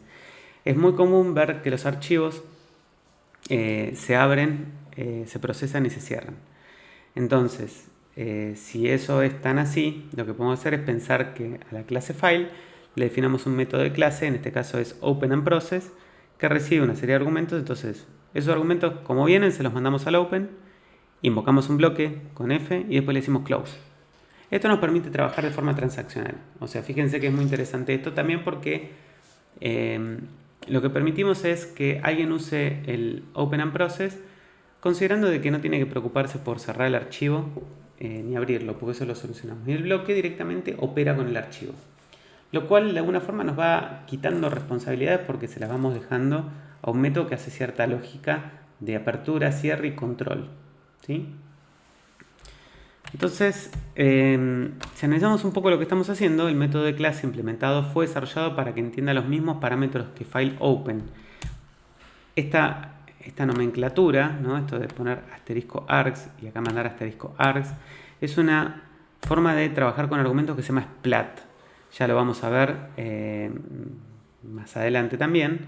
Y está explicado acá en el tercer puntito. Dice, esto se logra definiendo como argumento el método asterisco args, que significa tomar todos los argumentos enviados al método actual y colocarlos en un arreglo llamado args. Luego, cuando uno llama ese arreglo args con un asterisco adelante en la línea de adentro, acá adentro, o sea, acá significa transformar todos los argumentos a un arreglo. Y esto significa lo contrario, significa agarrar un arreglo y transformar los argumentos formales en una invocación en un método. Eso lo vamos a ver cuando veamos Splat. Entonces, acá vemos la versión un poco más completa de MyOpen. Podemos pensar que MyOpen sería result igual a fileNew, de paso los asteriscos. Si me mandaron un bloque, entonces hacer lo que hacíamos con el openAndProcess. Después de procesarlo, hacemos un close. Y si no me dieron un bloque, lo que hago es retorno el resultado de haber abierto el archivo. O sea, acá lo que estamos mostrando es una mejora de la función anterior, que era MyOpenAndProcess, ¿era? Sí, openAndProcess. Acá lo que hacemos es que MyOpen, si recibe un bloque, hace lo mismo que el openAndProcess, y si no, retorna el archivo abierto para que alguien lo utilice. Ahora, esta técnica es tan útil que fileOpen ya hace eso que estamos mostrando con el MyOpen.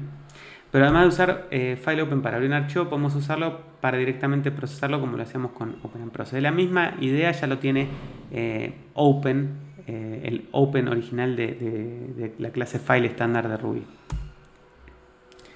Entonces, la idea se entiende de cómo trabajar con transacciones de una forma transaccional con los bloques también. Llamamos transaccional a esto, obviamente que uno dice transacción y enseguida se va la cabeza para base de datos. Transacción se llama algo que requiere operaciones de apertura y de cierre para poder considerarla como atómica esa operación, o digamos que requiere determinado protocolo de apertura y determinado protocolo de cierre.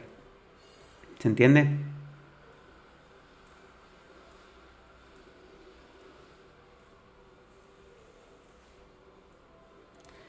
Bueno, algo más, para eso ustedes van escribiendo algunas cosas, es que hoy les decía que lo de las listas infinitas y los enumerators es un patrón, una buena práctica de implementar justamente cuestiones lazy. Entonces, muchas implementaciones respecto de lo que son justamente los ORM, las abstracciones de acceso a la base de datos, que manipulan muchas veces resultados extensos y tal vez la forma de implementar cómo se van pidiendo los elementos o cómo se evalúan las consultas a la base de datos, hacen uso de mucho del enumerator. Digo para tenerlo en cuenta y también para pensar nuevas soluciones, como una idea de generar valores o de recorrer alguna estructura o alguna entidad, ¿sí? Esto del Next es interesante porque nos permite jugar un poco con las implementaciones que vamos desarrollando. Ya estamos llegando a la hora de terminar. Yo iría a cortar acá y seguir la próxima clase justamente desde el mismo lugar donde estamos llegando ahora. Si les parece bien, dejamos acá, no sé si tienen alguna duda.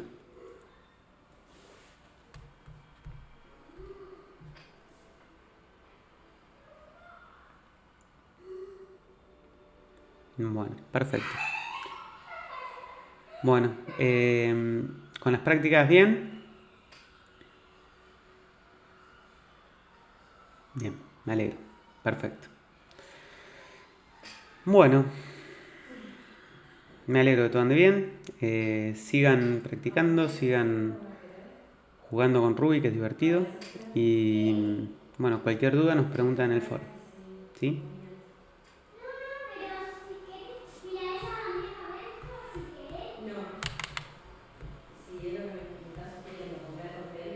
Bueno, buena semana para todos. Voy cortando de grabar.